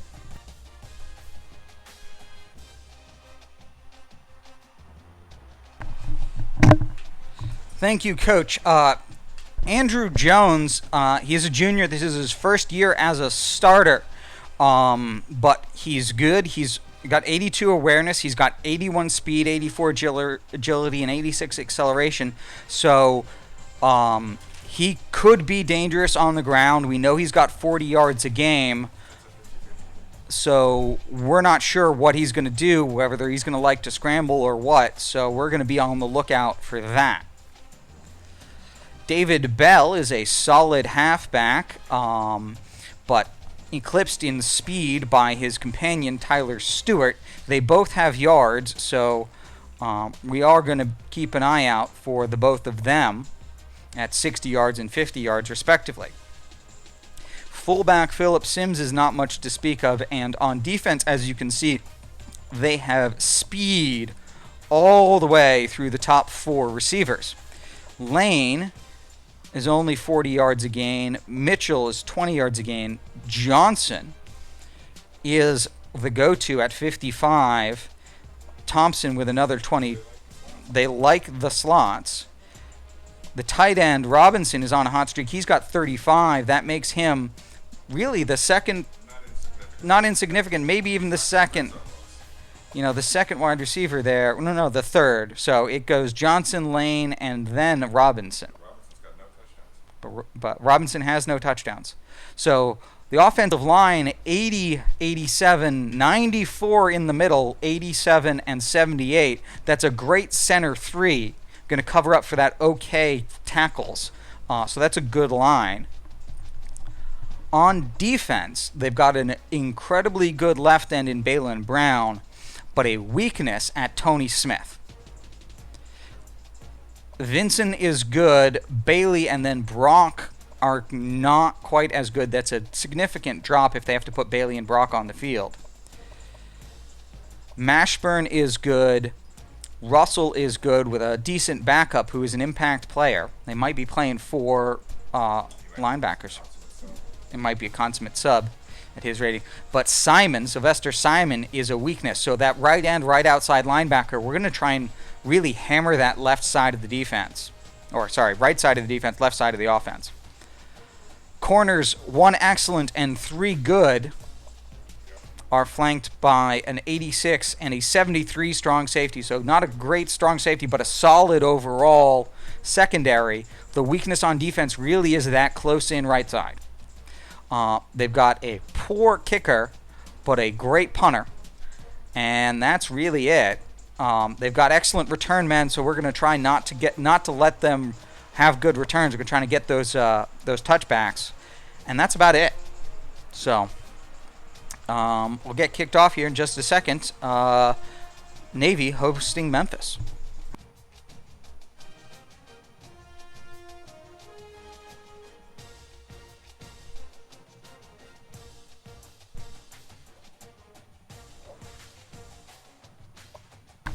Thank you, Coach Ninja, for giving us the rundown of the Memphis Tigers. Some weak spots, some strong spots. The Memphis Tigers, a regular bowl team and conference champions not too long ago in the 2013 season. That is 5 years in the past. You see there the 93 offense by Memphis matching up against the 97 offense by Navy. And a much more human 82 defense versus a 93 defense for the midshipmen. Great recruiting has brought in quality players for Navy. Astute student of the game and recruiting maven Coach Ninja building up this Navy program. They have yet to win a conference title, but they've been close a number of times. They have a conference loss to Marshall earlier in the season on the road. This time they're at home against the Memphis Tigers, a team that has beaten them in the past. This is a hurdle for Navy, one that they hope to ascend past as they this time have a more well-balanced team than the Memphis Tigers. Doesn't mean that Memphis is without weapons. Navy makes too many mistakes and they could find themselves in a hole. We see, once again, it deserves to be said that the Navy offense is not a hurry-up offense. It's a ball control offense, and that leads to lower offensive statistic numbers. But you can see that actually this particular season, Navy much more successful through the air on offense than on the ground. Defensively, Navy comes in with the #1 rush defense in the nation. That will hope to put a stop to the Memphis rushing attack. You see a balanced, in fact, exquisitely balanced, 81st in passing, 81st in rushing, and yet still almost 33 points per game on offense for Memphis. Defensively, Memphis struggling, 110th in the country, giving up 38.2 points per game. Given Navy's conservative offensive play clock ball control offense, that may not be a factor statistically, but you can expect that Navy will be able to move the ball against this Memphis defense, all other things equal.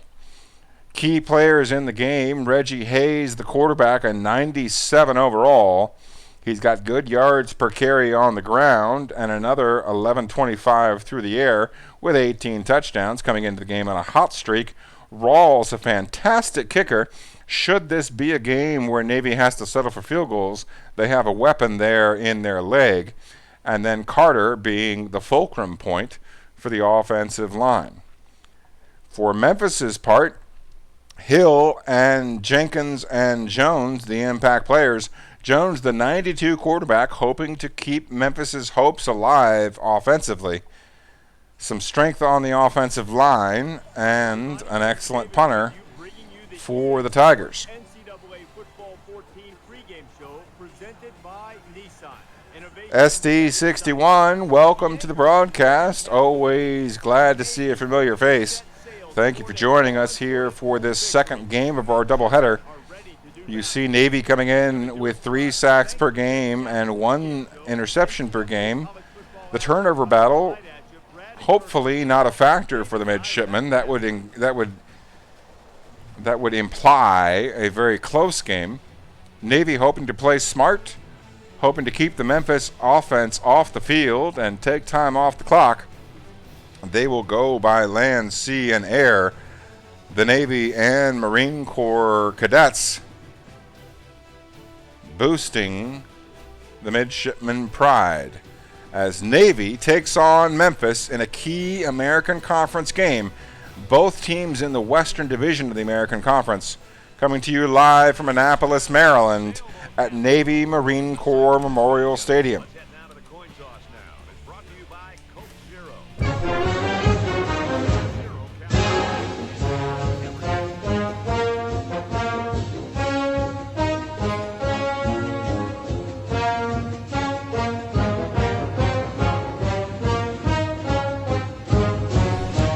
Squinty Swag, I can proudly say, as an old fogey, that Coach Spectre, the Syracuse head coach and your play-by-play announcer for Navy football, actually has played every single NCAA football game dating back to Bill Walsh College football back in 1995-96. Every single iteration of EA Sports college football game I have played. I consider myself fortunate for that fact, as some things programming-wise, such as home field advantage and momentum, used to have meters, no longer have meters. And he's taken down But I am a believer that the coding is still in the game construct for the most part. And that some of those things, like momentum, like home field advantage, while now invisible, are things that I can use to my advantage in the games.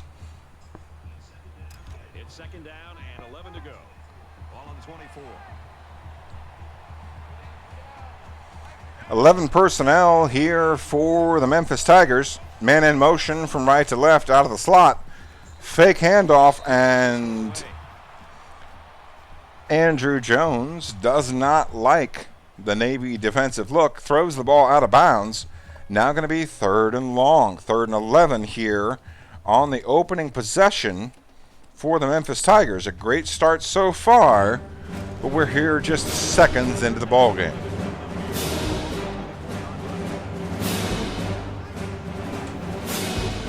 Back to pass goes Jones. The lefty flings the screen pass. There's enough defenders in the vicinity that one of them makes the tackle.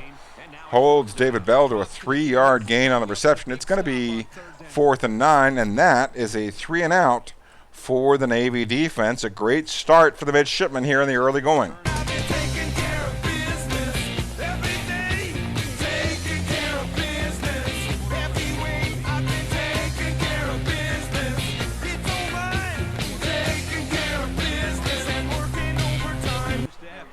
Schwag, if I had to take a guess, I would say that, you know, it's just like a car, an automobile. They give it a year, a model year, 1 year in advance. So an NCAA 22 would come out in July of 21. And I think that's about the earliest we could expect a new game. Interesting to note, though, that EA Sports did take away the funding for NBA Live 2020. One can only surmise that EA Sports decided to move the funding for the basketball 2020 game towards a 2021 release for NCAA football. We would hope. After the first down, Navy comes out 1st and 10, just shy of the midfield stripe. They've got guys lining up in the end at the midfield stripe.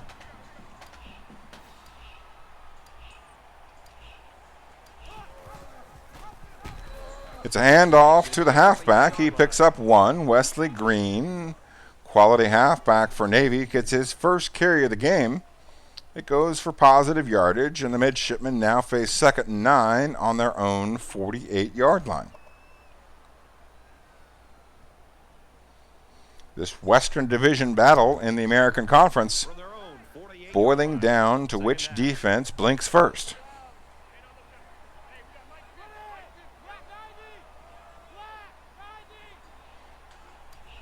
Twin tight end set, eye tight for the midshipman.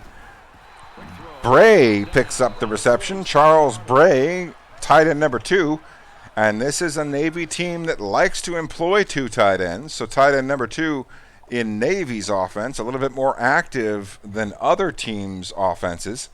Bray picks up the reception there. It's going to be 3rd and 5, now into Memphis territory here in the early going.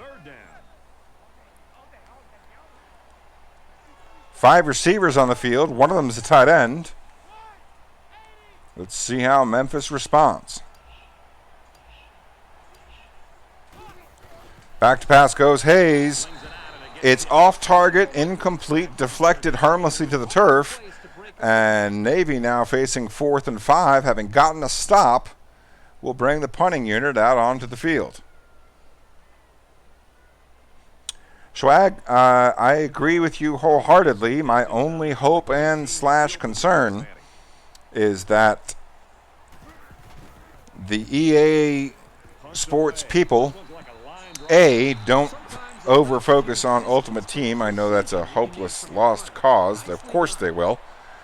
In addition to that, that EA segregates their staff once again, as they did in the past, between Madden and NCAA. One of the great things about NCAA football was that it was not Madden. Madden is almost a subdued NFL blitz. Madden has more unrealistic things available to users, such as flinging passes at your halfback at 95 miles an hour that they always catch. Madden being much more of an arcade game.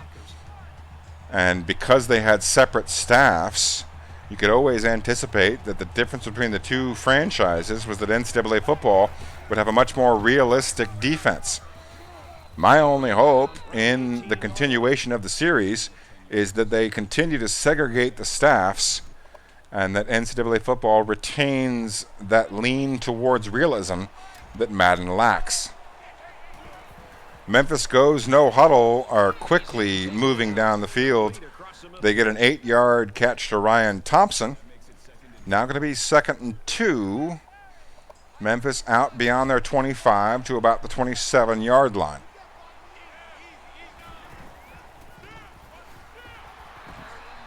Horrible play call by Memphis. Lots of bodies on a great defensive call by Navy. Leads to a loss of 3, and Memphis' halfback out to a 3-carry, 5-yard start. Now 3rd and 6 from the Memphis 22-yard line.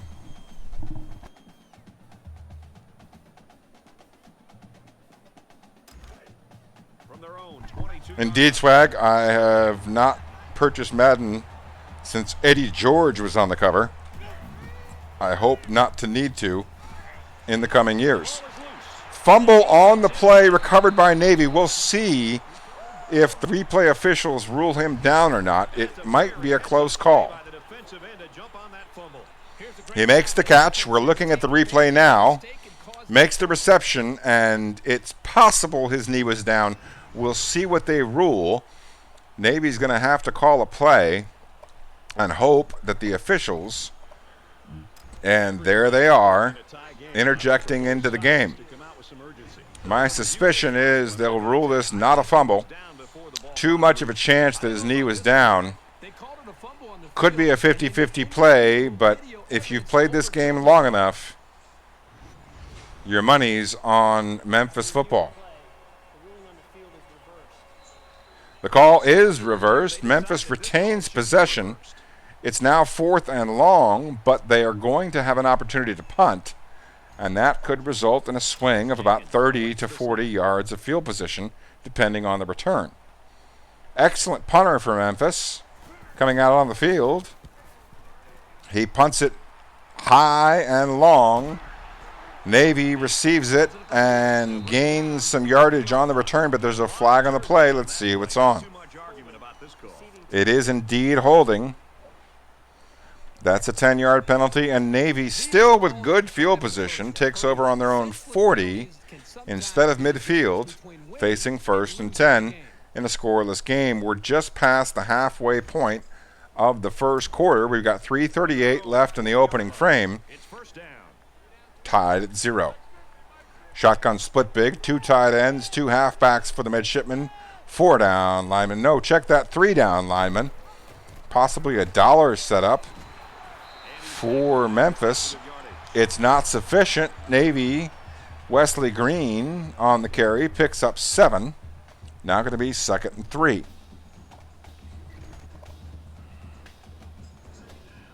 Second down, and they're going to need about 3 yards to pick up the first down. 47-yard line, the marker. The ball rests on the left hash. Navy coming out with the eye tight. A familiar formation for the midshipmen. The heavy set. Man in motion, right to left. Navy back to pass, hits the Z spot. Vince Richards on the catch. That's his 2nd reception of the day. This one for 6 yards.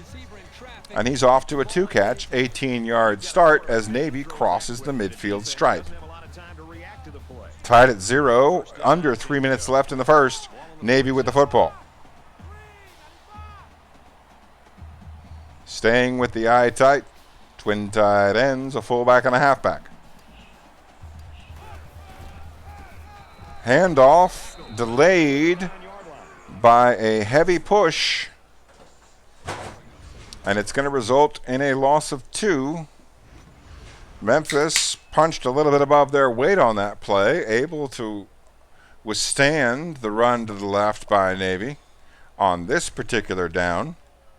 It's going to result in 2nd and 12. Second down. Navy breaks the huddle. They've got 11 personnel, a tight end and a halfback, married to 3 wide receivers. 2 down linemen this time for Memphis. Back to pass goes Reggie Hayes, looking for Green, picks up Wesley Green out of the backfield. He picks up 8. That's going to make it 3rd and approachable. 4 yards to go for the midshipmen.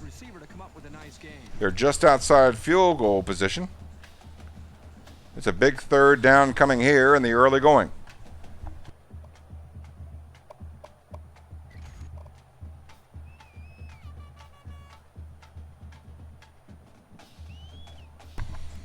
Indeed, Swag. We can't say every as in 100%. They come out in a 5-wide set. 5 wide receivers here on 3rd down for Navy. Hayes surveys the field.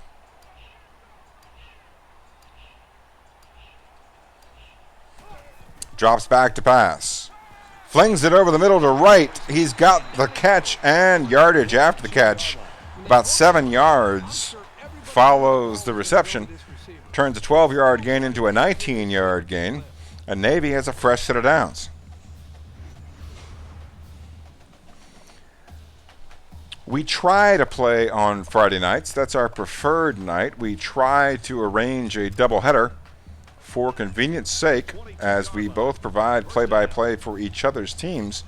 We are 2 members of a 10-man dynasty, and certainly in user games are victims / co-conspirators to the flexibility of other user coaches' schedules. But provided we both play the CPU, indeed, you can gamble and bet on Friday Night Football here in League 1 for both Syracuse and Navy. 10-yard gain by Reggie Hayes off to the left side. Going to bring up 1st and 10 from the 12. Navy knocking on the doorstep. From the 12-yard line. Swag, I forget a lot of things on Fridays. Intentionally sometimes.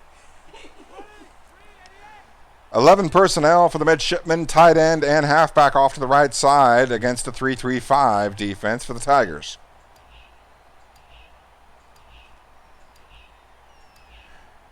Reggie Hayes in a shotgun set. Takes the snap. Fakes the handoff up the gut. Keeps the football. Picks up good yardage. It's an 8-yard gain. Going to be 2nd and short. Every coach's favorite down and distance, as we are very likely headed into the 2nd quarter with Navy knocking on the doorstep.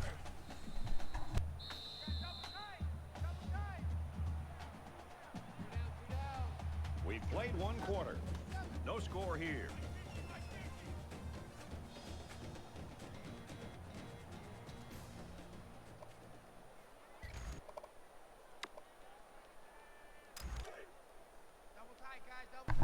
Second down, 2 yards to go. They're inside the 5. Navy has all the advantages here on this drive right now. Tight formation, twin tight ends, a fullback and a halfback as Navy goes with power. Memphis tries to respond with a 3-4 setup. Up the gut they go and into the end zone. Joe Bright has enough of the ball across the plane. Going to be the first points of the ball game as Navy takes a 6-0 lead. It was closely contested, but Memphis unable to keep Joe Bright out of the paint. So they're going to review this and try to determine exactly where the ball should be spotted down. I didn't see anything in particular that would make the coach want to challenge. Referees stepping in front of the camera. They're taking a look at this. They may rule him not in the end zone.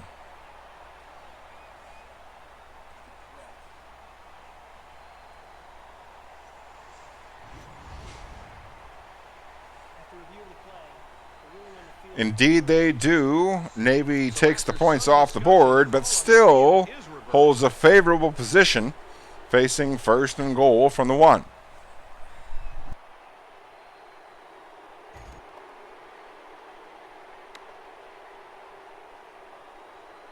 Set to resume action here in quarter number 2. Deadlock after the first 15 minutes. Once again in the power eye tight set. Up the gut and into the end zone they go. Navy leads 6-0, awaiting the extra point.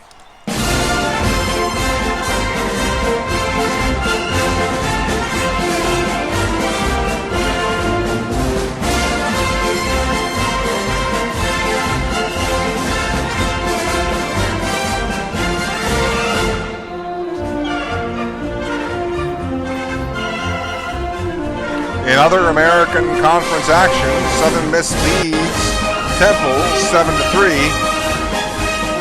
as they enter the second quarter in Philadelphia. In this particular game, Navy able to respond to a good defensive stand. They strike first blood as Sylvester Stallone looks on. SD61, Eastern European humor, always a welcome addition to any aspect of life. Luka Doncic,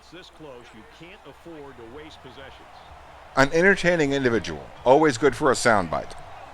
As Memphis now comes out on the field down by 7.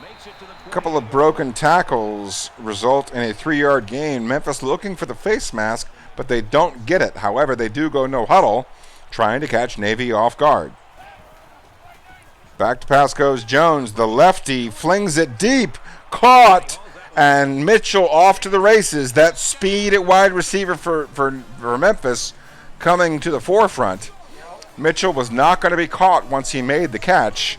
He had a step and a half, maybe 2 steps on the defender, thanks to his speed, and his speed is what got him the final 32 yards following reception.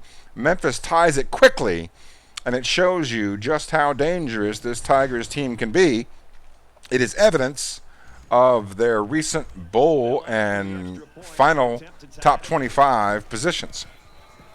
Freshman puts it through the uprights. We're tied at 7-14.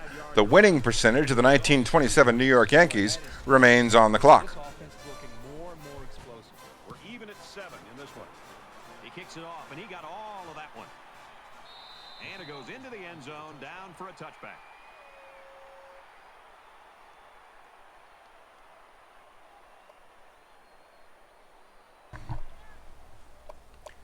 Score now at 7 here in the early stages of the second quarter. The danger of Memphis on display there on that last drive. The consistency of Navy as well. Navy comes out in a shotgun split big. They've got 2 tight ends, 2 halfbacks. The give up the gut results in a yard gain to Wesley Green. He's got 3 carries for 9 yards so far. Navy now facing 2nd and 9 from their own 26. From their own 26-yard line. It's 2nd down. 11 personnel for the midshipmen. They've got a tight end and a halfback on the right side. Shotgun for Reggie Hayes.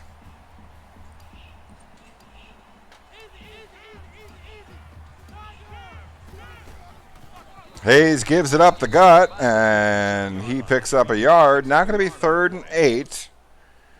The midshipmen going to be forced to open up their profile, open up their portfolio a little bit here on 3rd and long. We've got 5 wide receivers out on the field for the midshipmen. Looks like Memphis is responding with a dime formation. Back to pass goes Hayes, looking quickly, and hanging on to the football is Vince Richards, the veteran wide receiver, coming up with a key 3rd down catch to extend the drive. Big play there in the early going. If he drops that, Memphis has a chance to take control. Instead, Navy retains possession, and they're already near midfield. Eye tight formation. The give up the gut. Bright picks up good yardage. It's 6 on 1st down. Now going to be 2nd and 4. Navy with all sorts of options on this 2nd and short. The ball rests in the paint of the end. near the midfield stripe. Navy coming out in a flex bone set. Memphis responding with 3 down linemen. Men in motion right to left. Quarterback keeper almost gets the first down, but does pick up 4. Going to be 3rd down, inches to go. The ball just across the midfield stripe, barely into Memphis territory in this tie football game as we approach the midway point of the second quarter. Navy comes out of the huddle. They're going to stay with their favorite formation, the eye tight. They're going to give it to the fullback, and Memphis wasn't quite looking for that as Leonard Scott picks up a key 2-yard gain. No flash, but a lot of substance as Navy continues the drive. You've got to be able to have somebody step up and make a big play, whether it's a defensive tackle slipping through a block, a linebacker shooting a gap, a defender in the secondary that's able to make a play on a football. Somebody's got to make a play. Shotgun split big, 2 tight ends, 2 halfbacks for the midshipmen on 1st and 10. Quarterback keeper has a hole, picks up 7. Reggie Hayes with a good gain. He's got 4 carries for 29 yards here in the early going, and Navy going no huddle, trying to catch the Memphis defense off guard.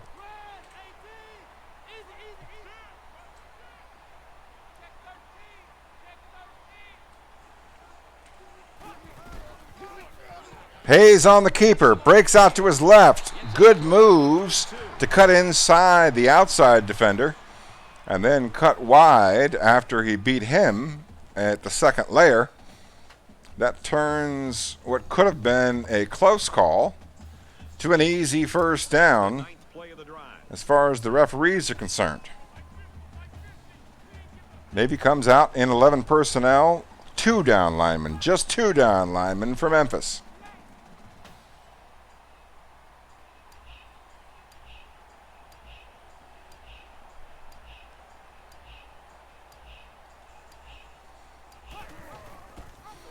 They give up the gut. Wesley Green picks up 6, takes advantage of there only being 2 defensive linemen on the field. Memphis, that's not a strength of their defense, and it's limited more so by fewer personnel. Navy takes advantage, sets themselves up with 2nd and 4 from the Memphis 26-yard line. Midshipmen breaking the huddle, staying with twin tight ends this time in the shotgun split big. They've got 2 halfbacks on either side of Reggie Hayes.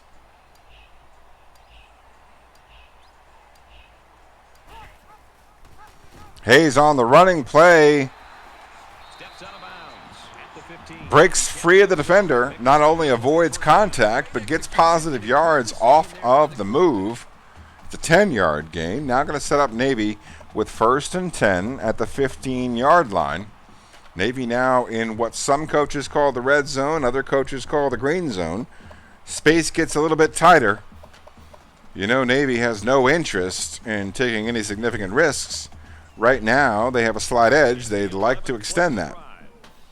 They break the huddle here on 1st and 10 from the 15. They've got 11 personnel, halfback in the backfield with the tight end to the right.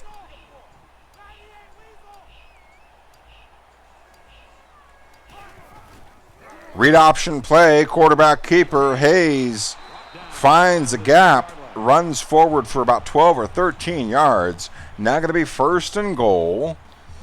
2:18 on the clock in the first half.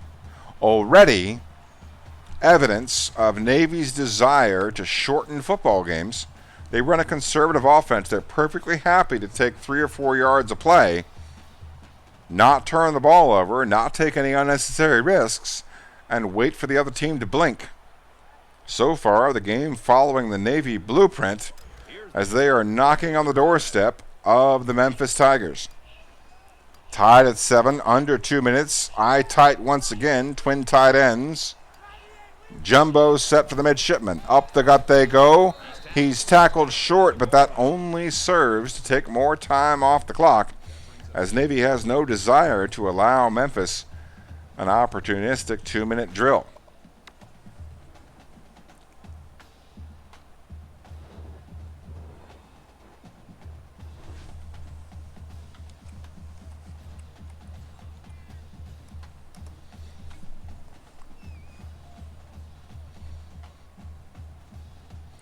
Second and goal here from the 1. The clock continues to move. We're inside 90 seconds.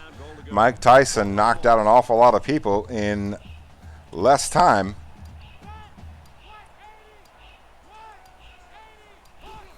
Navy goes up the gut to Bright, and he is in the paint, and the midshipmen lead by 6. So he punches it into the end zone for the second time.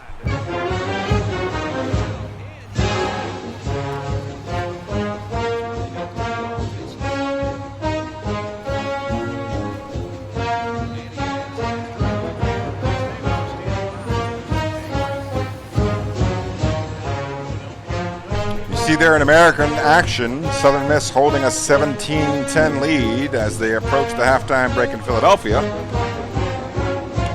Just about 3.5 hours south here in Annapolis. Midshipmen holding a 7-point lead, but Memphis will get the ball with an opportunity and 3 timeouts.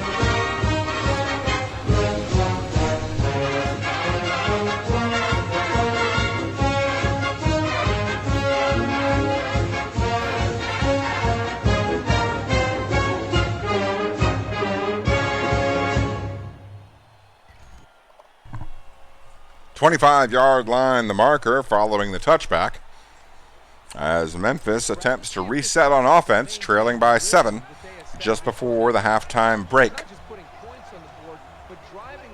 68 seconds on the clock as Jones drops back, flings it on the slant. He picks up enough for the first down. Tyler Stewart on the 12-yard gain. The Tigers go no huddle.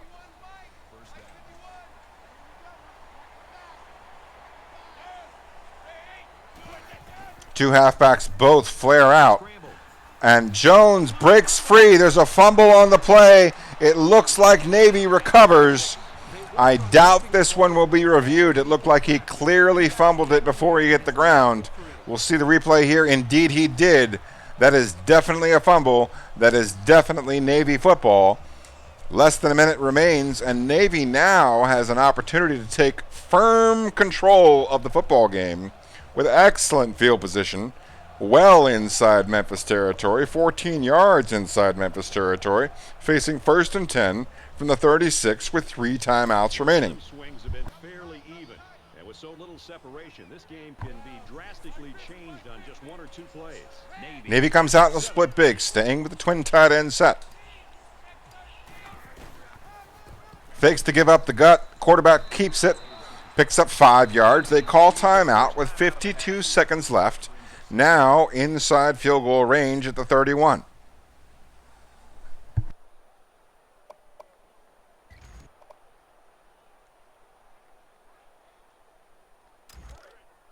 Second and 5. Ball on the 31. 31-yard line. Left hash the marker. 2nd and 5 for the midshipmen. 11 personnel for Navy.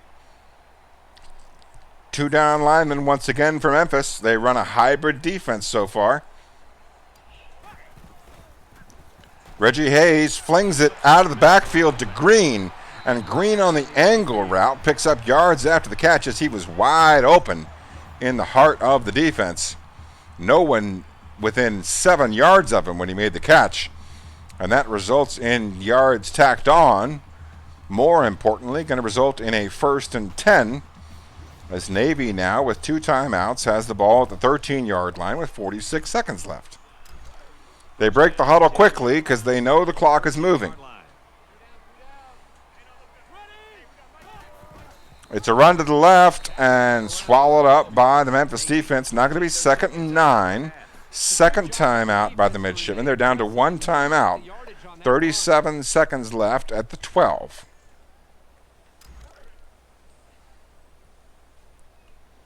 Navy comes out spreading them out this time. 5 wide receivers.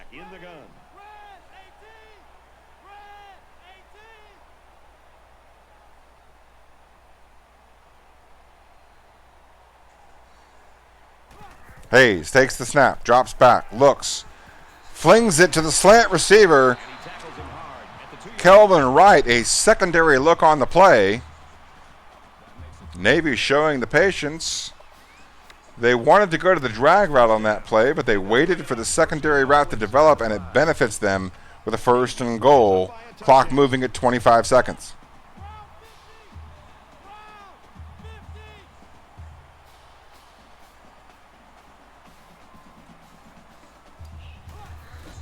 Up the gut they go. It is a touchdown for Navy. They make them pay for the turnover, and the midshipmen lead by 2 scores as we approach the halftime breather. Navy leading 20-7, awaiting the extra point.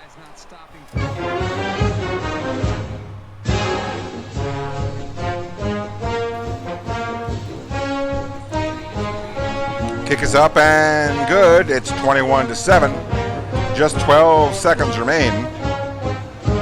Doesn't really matter if Memphis has 3 timeouts, 2 timeouts, or 1 timeout. There's only 12 seconds on the clock before these 2 teams enter the locker room for some halftime machinations.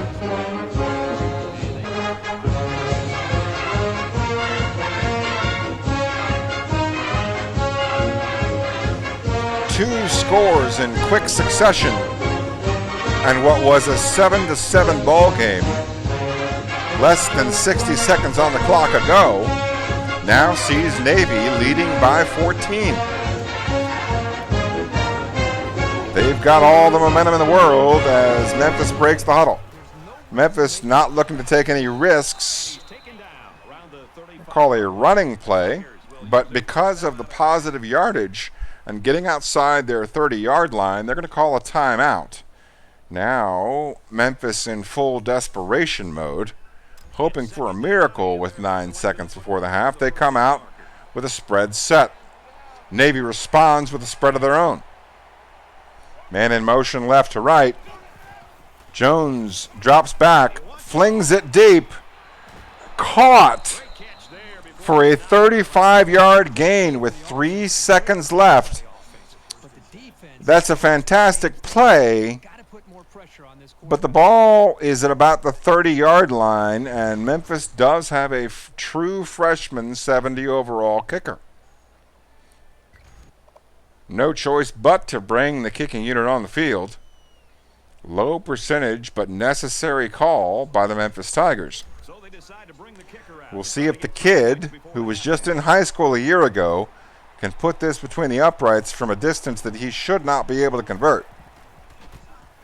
The kick is up. It's got the distance. It falls just shy. The replay will show you how close it was.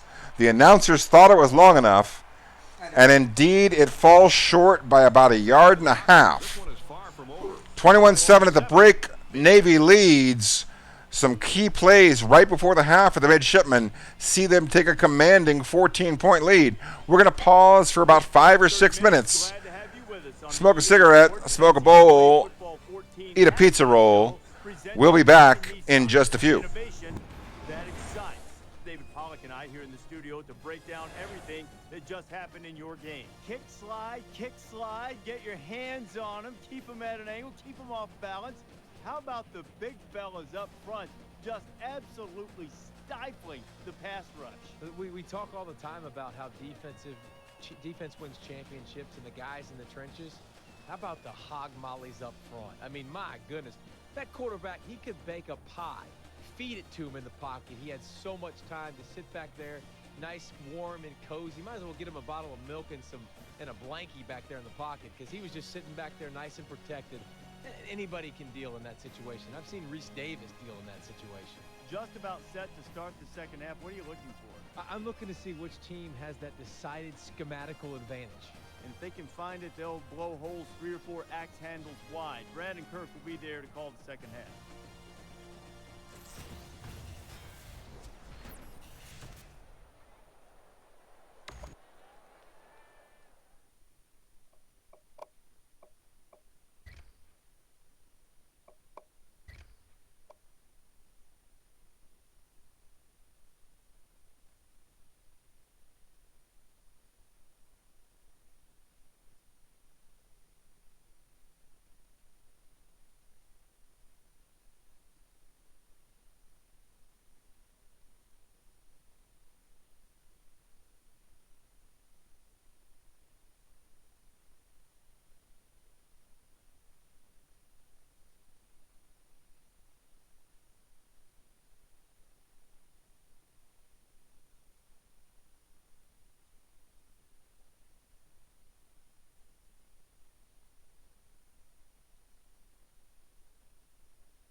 All right, folks, we are seconds away from getting the second half underway. You see a 45-yard difference in total offense in favor of the Navy midshipmen, but an 11-4 difference in first downs.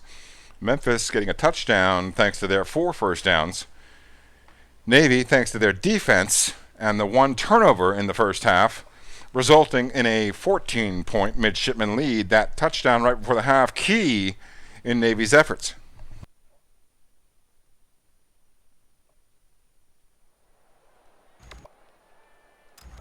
David, welcome back, everybody. Just about Memphis will kick off, and Navy will start with the football at their own 25. This one's going to be down in the end zone for a touchback. Navy's dreams are a reality in this football game. They've scored 21 points in a row.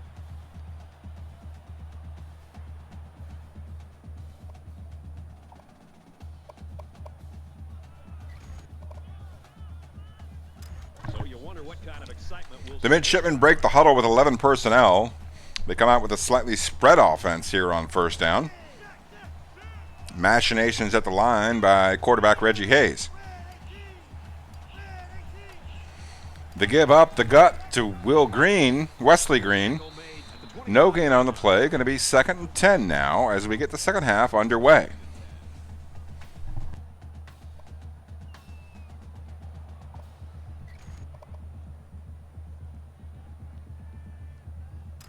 from their own 25-yard line. Second down. Navy breaks the huddle. Back to the eye tight they go. We see a pass play called so far. Let's see how it turns out.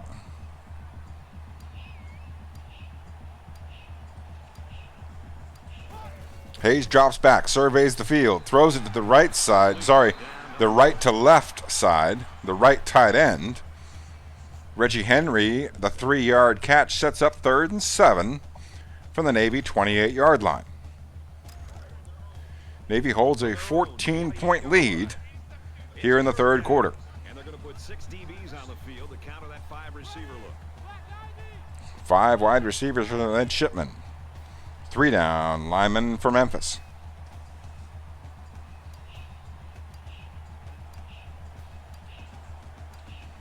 Hayes in a shotgun, takes the snap, drops back, and a quick rush. Looked like Memphis blitzed that right outside linebacker. Tyler Stewart may not be overly rated, but he was well positioned to make the tackle and force the midshipmen to punt here, leading by 14 in the third quarter.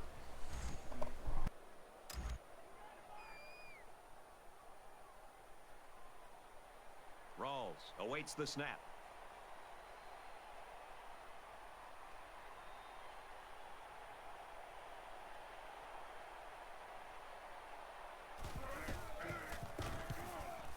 Booming kick. Fumbled on the kick return. Return for a positive gain. Memphis just happy to have the football. They almost gave it away there on the punt play. You know, Navy would have been glad to take over possession. SD61, indeed, I concur with you. Bill Russell deserves credit for the 11 rings, for being a big man back when that mattered, in addition to jumping over the hurdles of being the league's first African-American head coach. Jones, the lefty, scrambles to his left. He's hemmed in by the rush of Navy's right end, pushing the left tackle for Memphis backwards, and that keeps the quarterback from getting what could have been a 4-yard gain to a loss. It's now going to be 2nd and 14. That's a difference of 6 or 7 yards, and certainly a difference in play calling here, with Memphis facing now 2nd and 14. 3-3-5 defense for the midshipmen, facing off against 11 personnel for Memphis. Tight end goes in motion left to right. Jones, the lefty, drops back, flings it to his left. It's good for only 1 yard. Nick Robinson makes the catch off to the sideline. Positive yardage, but not a whole lot of effectiveness, and now it's 3rd and long for the Navy defense. sack on the play. Yes, it was. He Bad boys, what you gonna do? And that is just what the doctor ordered for the Navy defense. They stopped Memphis in their tracks on a 3-and-out. After the sack, it's now 4th and long. And that is going to result in Navy football.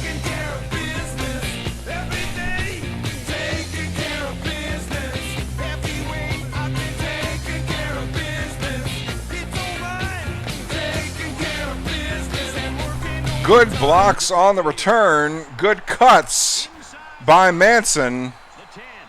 It's a 73-yard punt return by Paul Manson.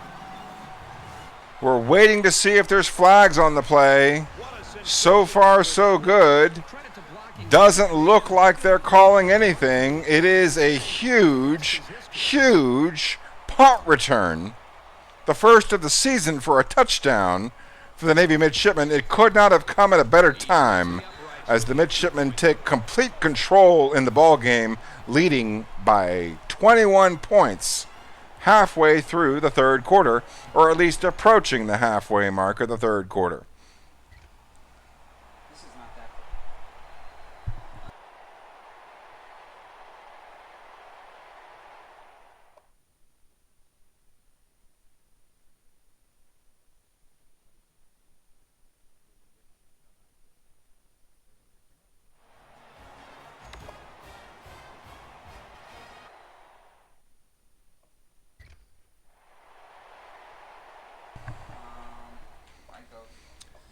Huge punt return by the Navy midshipmen. They're going to take a look at it and appreciate it. It's a rare occasion when Navy has a punt return for a touchdown. They want to bask in the glory of the play. No, what I want to see is what is clearly a penalty. The kick received, pancake block, and a clipping penalty could have been called at the 40. It would have given Navy 1st and 10 at their own 35-yard line or 45-yard line. It was not called, and the result of the play is a Navy touchdown. Could have been a clipping call, was not called. Navy benefits from official oversight and now lead 28-7. 4:49 remains in the third quarter, and Memphis in full desperation mode as the midshipmen give the ball back to them, leading by 3 scores. And it sails out of the end zone for a touchback. The Tigers have just gone ice cold on offense. They can't seem to get anything going. And right now they just have to forget the score, forget the clock, just go out there and try to get a first down, try to hope to build a little bit more confidence and continuity. 1st and 10 from the 25 is where Memphis will take over. Backs to the wall behind the 8 ball, facing down the barrel of a 21-point deficit. If they're going to make a comeback in this game, it's going to have to start now. This offense has to get rolling. Play action pass works with good effectiveness. Memphis gets a big play to start this drive, trailing by 21.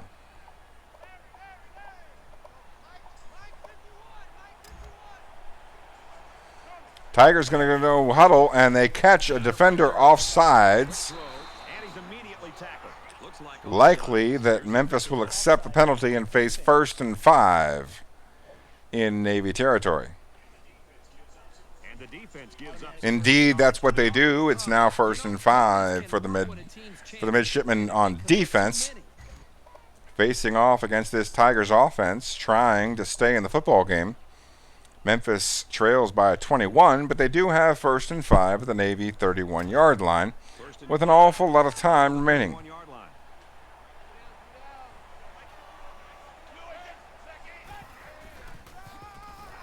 The give up the gut, good elusiveness by the halfback, good enough for the first down. One of his longer yards gained in the game. He's got 6 carries for 27 yards. 8 or 9 coming on that play. Complete to the slant route, left to right across your radio dial as Curtis Lane makes the catch, his second of the day. He's out to 2 catches for 50 yards. Memphis goes no huddle, trying to keep the Navy defense on the field. We'll see if it works out for them. The lefty drops back and scrambles to his right.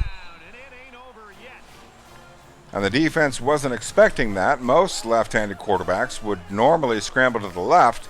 This time, Jones takes off to his right, finds the end zone, and Navy has their lead cut from 21 to 14, awaiting the extra point. They will have the football at just about the midway point of the third quarter. A 4-play, 75-yard drive, and they come away with a touchdown. So our score, 28-14. Memphis gets set to kick this one away. He just drills this one. Good long kick puts Wright a yard and a half into the end zone, but it's shallow enough he brings it out. One of the classic 50-50 calls. No harm, no foul as Navy takes over at their own 25-yard line. So now both teams come trotting back out onto the field. Once again, twin tight end set for the midshipmen. They're in the shotgun split big as Memphis has 3 down linemen. Quarterback keeper picks up a couple of blocks, gets good yardage. It's a 9-yard gain by Reggie Hayes. He's got 10 carries for 65 yards. An effective rushing weapon for the Navy midshipmen. Sees them facing every coach's favorite down and distance. 2nd and 1 upcoming.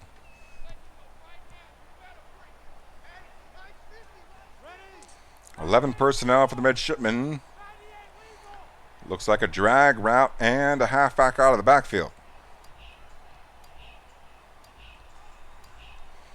Back to pass they go. They fling it to the halfback. He picks up the first down and a couple of more.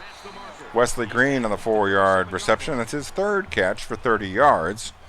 And now the midshipmen face 1st and 10 from their own 37, and they can eagerly witness seconds ticking off the clock.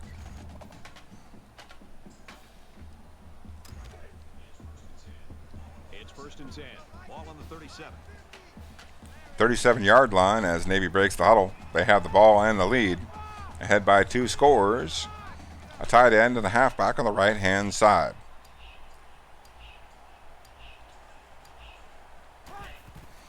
Hayes drops back and flings it on the out route to Reggie Henry. The star young tight end for the midshipmen picks up the first down and more. Going to be a fresh set of downs. Navy 1 yard into Memphis territory. Ball on the 49.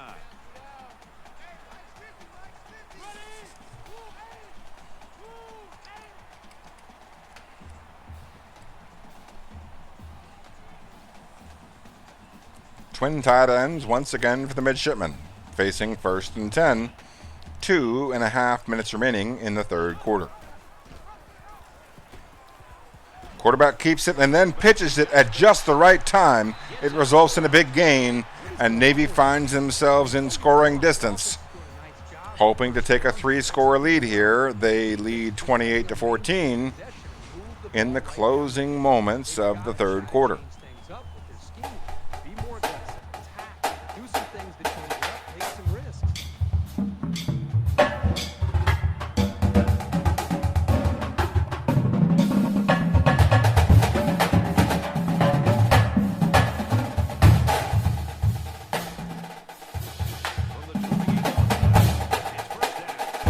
We see Navy staying with the twin tight end set.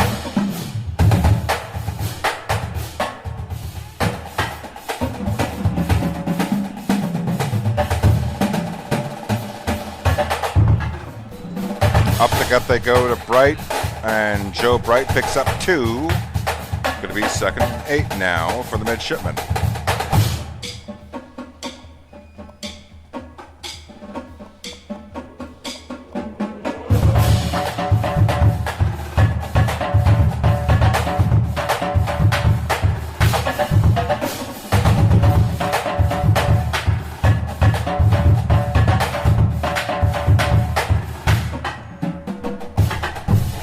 Navy lets the time tick off the clock. They view a bulk of their playbook, and they've decided on this play.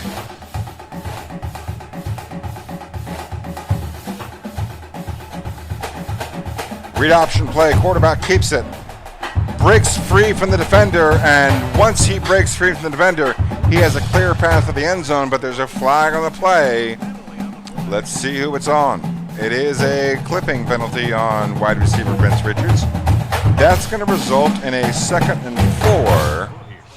Now for the midshipmen, they stay in field goal range, but they're still at the 22-yard line.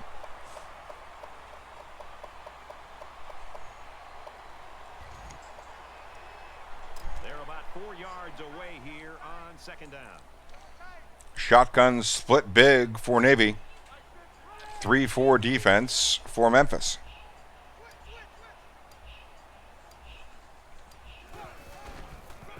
Hayes fakes the handoff. Quarterback keeper. He's got enough for the first down and more. Picks up 11 yards when they just needed 4. And now it's 1st and 10 from the 11. Navy has a slim chance to get a first down inside the 1. It is, for all intents and purposes, 1st and goal. From the 11-yard line. First down. Navy comes out once again in the shotgun split big.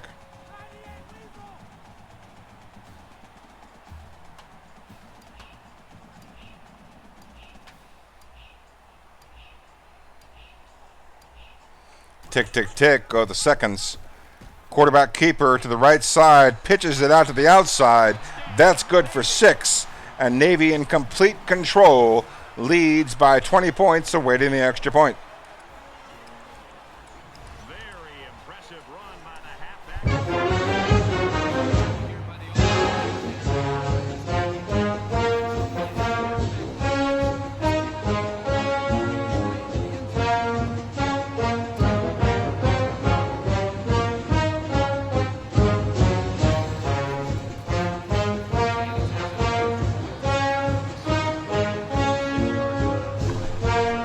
Navy echoing George Gervin, the Iceman for the San Antonio Spurs in the 1970s, the midshipmen with ice water in their veins.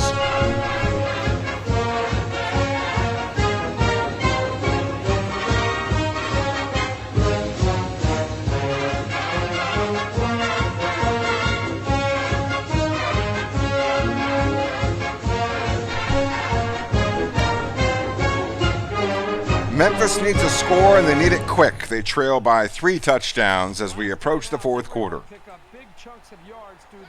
They're going to come out in a spread set. Navy responds in a quarter. Fakes the handoff, rolls to his right, breaks the tackle, slides forwards, gets 8 on the first down play, and I doubt they'll get a play off before the end of the 3rd quarter as the clock ticks down. 4, 3, 2, 1, and that will do it. We go to the 4th quarter of play with Navy ahead 35-14.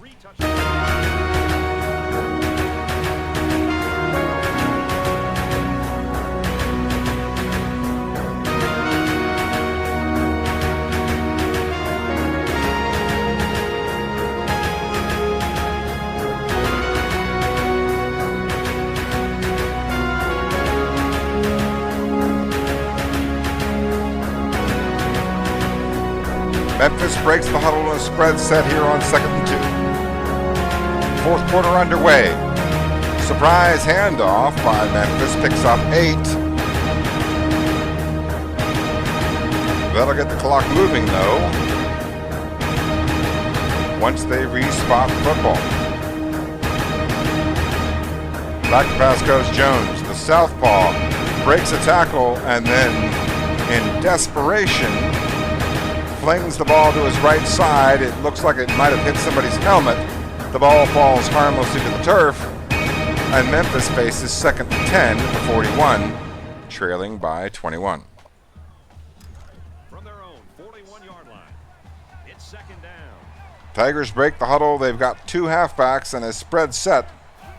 Navy responds with a 3-3-5.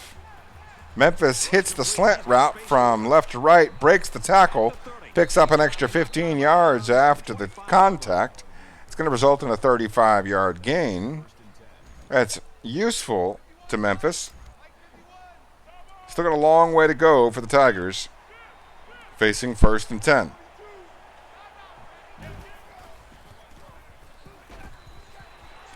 Out right to the left side, picks up 14 yards to Curtis Lane.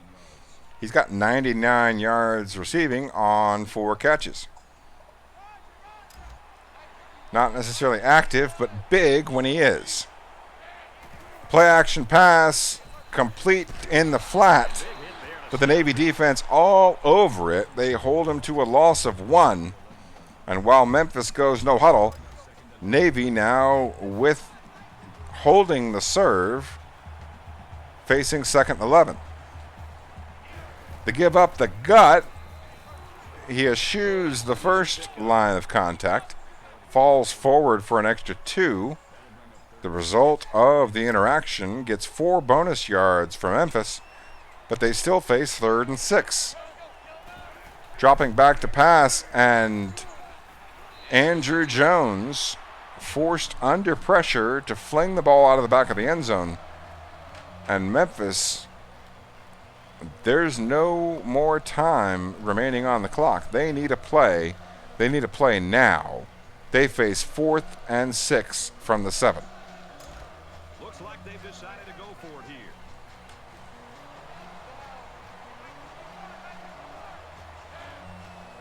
Memphis in a single back set. Caught for the touchdown on 4th down. And Nick Robinson keeps Tiger hopes alive. But with under 7 minutes remaining, Navy will resume possession of the football following a regulation kickoff for the Memphis Tigers. 6:50 and change on the clock. 2-score football game.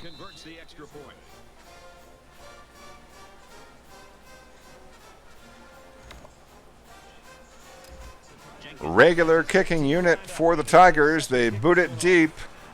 Navy content to take over possession. Not going to take any unnecessary risks. They're happy to have the football, leading by 2 scores with under 7 minutes remaining. They answered the bell and scored a touchdown. Can they do that now a second time? Navy with the football and the lead. 6:58 on the clock. Create an almost insurmountable lead. This defense has really got to step it up and make a stop.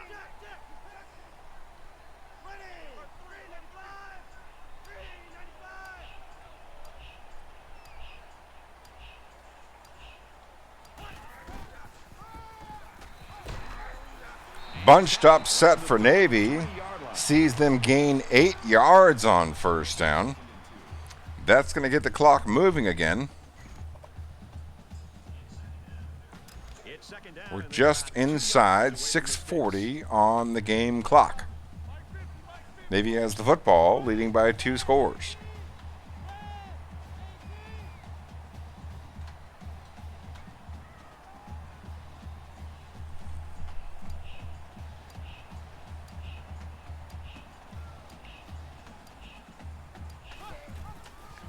Hayes lets the clock melt down, then gives it up the gut.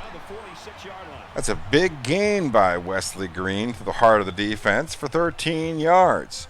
And now the midshipmen in better position, facing 1st and 10 from their own 46, leading by 2 touchdowns.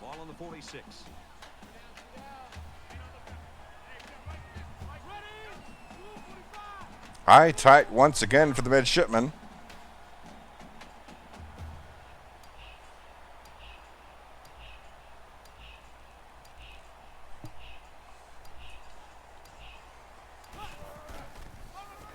Give up the gut, goes for good yardage. It's a 5-yard gain. Navy keeping the ball on the ground, gets that clock moving once again. They lead, they have the ball. They have the ball at their opponent's 49-yard line, ahead by 14 points. 2nd and 5. Ball on the 49-yard line. 11 personnel for the midshipmen.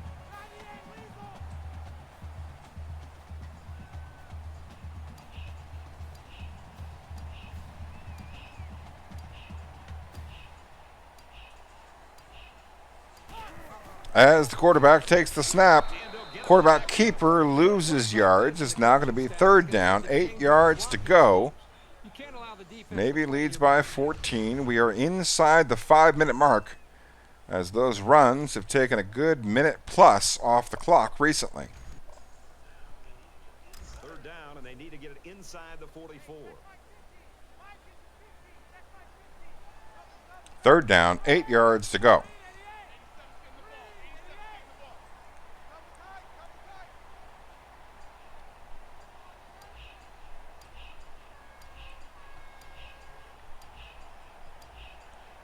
Hayes with halfbacks on either side.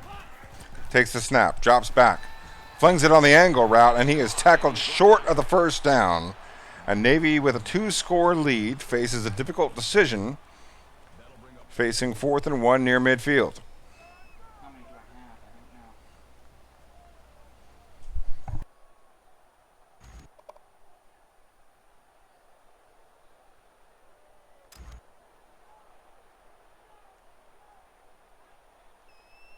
This is a great In League 1, you're allowed 12 fourth downs. Navy electing not to use one here. All coaches have 12 fourth downs for all 12 regular season games. They can spend them however they like. The midshipmen elect not to use one, leading by 2 scores here in the fourth quarter. Navy's defense has been a force to be reckoned with, especially this game. Well, they have stepped up today. They just seem to be dialed into what this offense is trying to do. Good job against the run. They've been very physical. What I love is how relentless they run to the football. Memphis is going to take over at their own 14. They are 86 yards away from making it a 1-score game under the best of scenarios. The defense has been talking it over on the sideline, trying to make some corrections. Let's see if they can stop them this time. Tackled after a decent run up the They fake the run, they fake the play action, they give it up the gut, and they get 4. But Memphis now, fighting both the defense and the clock, has to go no huddle. An ill-advised handoff to the right side as Navy had plenty of bodies. The result of the play, a 1-yard gain, now going to be 3rd and 5.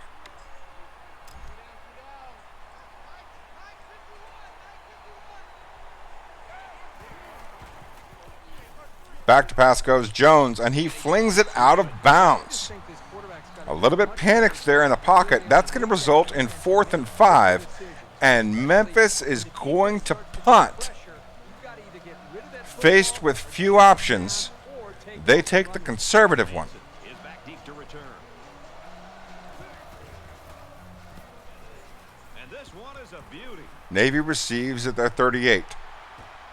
Near midfield goes Manson. Flag on the play. Let's see who it's on. This one might be coming back, folks. Let's check out the penalty. Clipping is the call. It's going to be a 15-yard penalty. That's going to give Navy the football at the 27. And the most important part of that sentence is that's going to give Navy the football. 1st and 10. Ball on the 27. 2:46. Both teams with 3 timeouts. Memphis in desperation mode.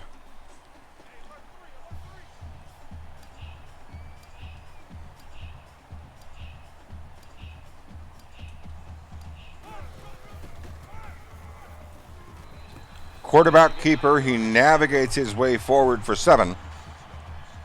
Reggie Hayes adds to his total. Has 87 yards on the ground from the quarterback position.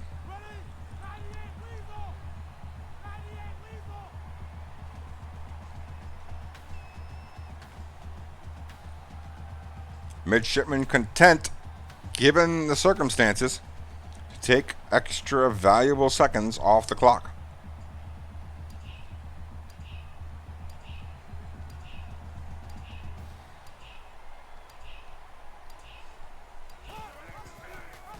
They fake it up the gut. The quarterback keeps it. He's tackled short, but he does pick up a yard. First time out of the half. Now going to be 3rd down and 2, and that is the first time out for the Memphis Tigers as they are now firmly behind the 8 ball. It's 3rd down, and they're about 2 yards. The midshipmen facing a big 3rd and 2 here. They spread the field in the gun with 5 wide receivers.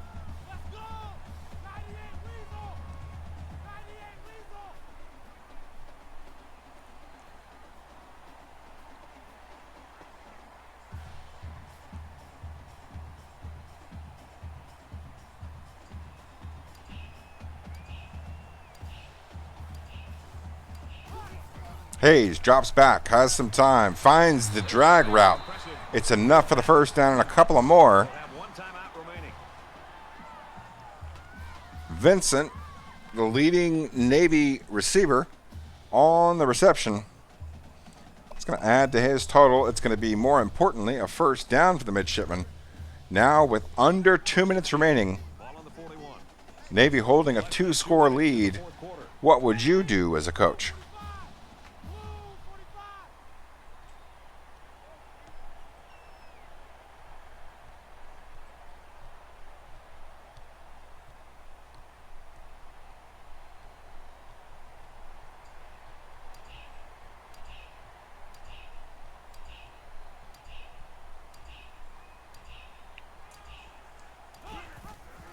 Navy gives it up the gut. They fake it up the gut. The quarterback keeps it. He's got another first down. Reggie Hayes with a 12-yard gain. And now Memphis, in full desperation mode, calls their final timeout. Navy with the football at the 47, but more importantly, only 1:51 remains on the clock, and Memphis is out of first downs.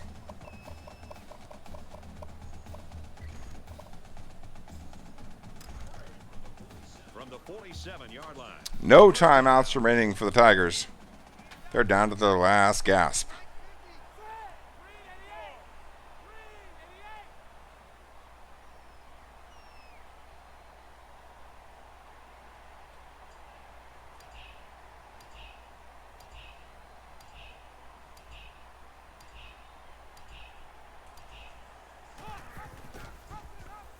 Read option to the right goes Navy's way.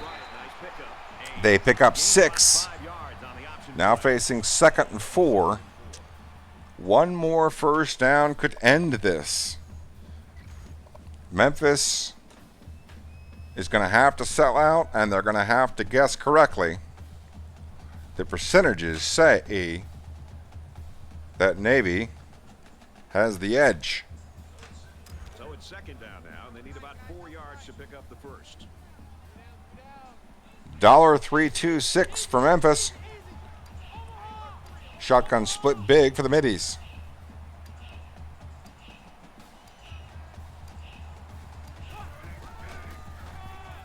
Up the gut they go, and then breaking to the left is Hayes. He's got good yardage. And they make the stop around the 1-yard line. And in an effort to take more time off the clock, he could have scored. Reggie Hayes chooses not to pursue personal benefit. He wants to take more time off the clock and will certainly be successful in that endeavor. It's first down. Knocking on the door here. It's 1st and goal inside the 5. Under a minute. That's an extra 25 seconds off the clock, thanks to his choice not to find the paint. Navy risking as little as possible, holding serve.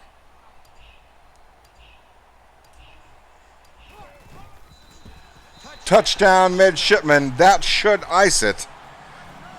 Navy now leads by 20, and only 31 seconds are on the clock. Memphis has no timeouts. They need 3 scores, and the midshipmen may have just put the exclamation point on this game. He makes the beat. The studio.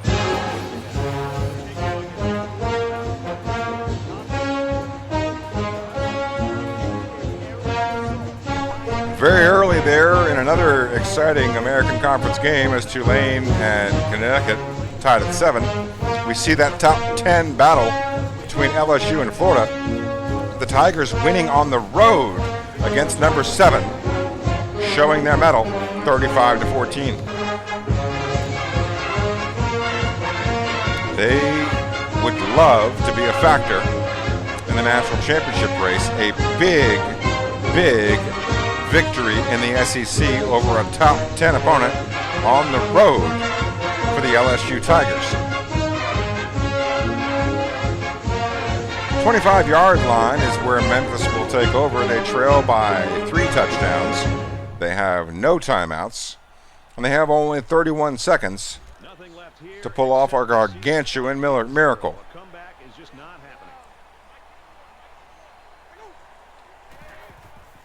The southpaw drops back, flings it deep. It is intercepted by Sapp. That will do it. That is the second turnover of the game. Navy did not turn the ball over. Memphis turned it over twice, and in addition, the midshipmen came up with enough clutch plays to where the turnover battle was actually a secondary story.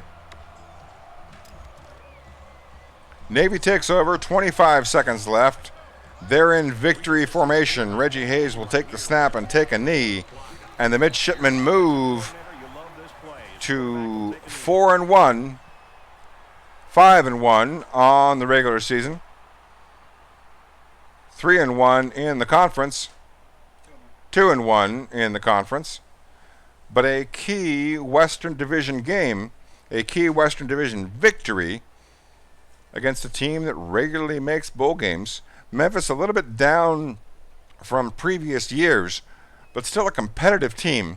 It is entirely possible that they qualify for their 4th consecutive bowl. The whistle's going to do it. Navy's going to win 42-21 when it's all said and done. Joe Bright, the player of the game, with 4 touchdowns rushing. A bigger contribution than his 43 yards on the ground. He only had 11 carries, but 4 of them found the paint. As Navy wins 42-21. Only one big play for the explosive Memphis offense. Navy doing a good job on the whole against what portended to be an active offense by the Memphis Tigers. Memphis only able to get the one big play. Navy able to get a couple of turnovers, but more importantly, consistent first downs with low-risk plays.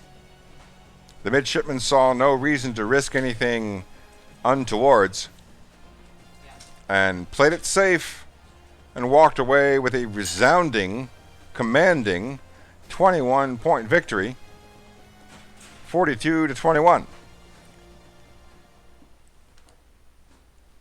Looking here at the game stats, right before we show you next week's games, you see Navy there outgaining Memphis in yardage, out first downing Memphis by almost a factor of 2-1, and converting 13 out of 14 passing attempts with no turnovers. A safe Navy offense that made no mistakes and forced Memphis into a couple of their own. Excellent run defense by Navy, showing that they deserve to be one of the top teams in the country this year against the run. They come into the game ranked first against the run. There's an excellent chance that they will maintain that position going into Week 8. Speaking of Week 8, we'll take a look here at the Week 8 action for both the Navy Midshipmen and the Syracuse Orange. Looking at scores around the country, no huge surprises on that slate, although there were other surprises in other games. The biggest surprise on that screen is Ole Miss beating Auburn, but Auburn faltering, having been ranked highly, now have lost 3 out of their last 4 games. Injuries potentially catching up to the Auburn Tigers.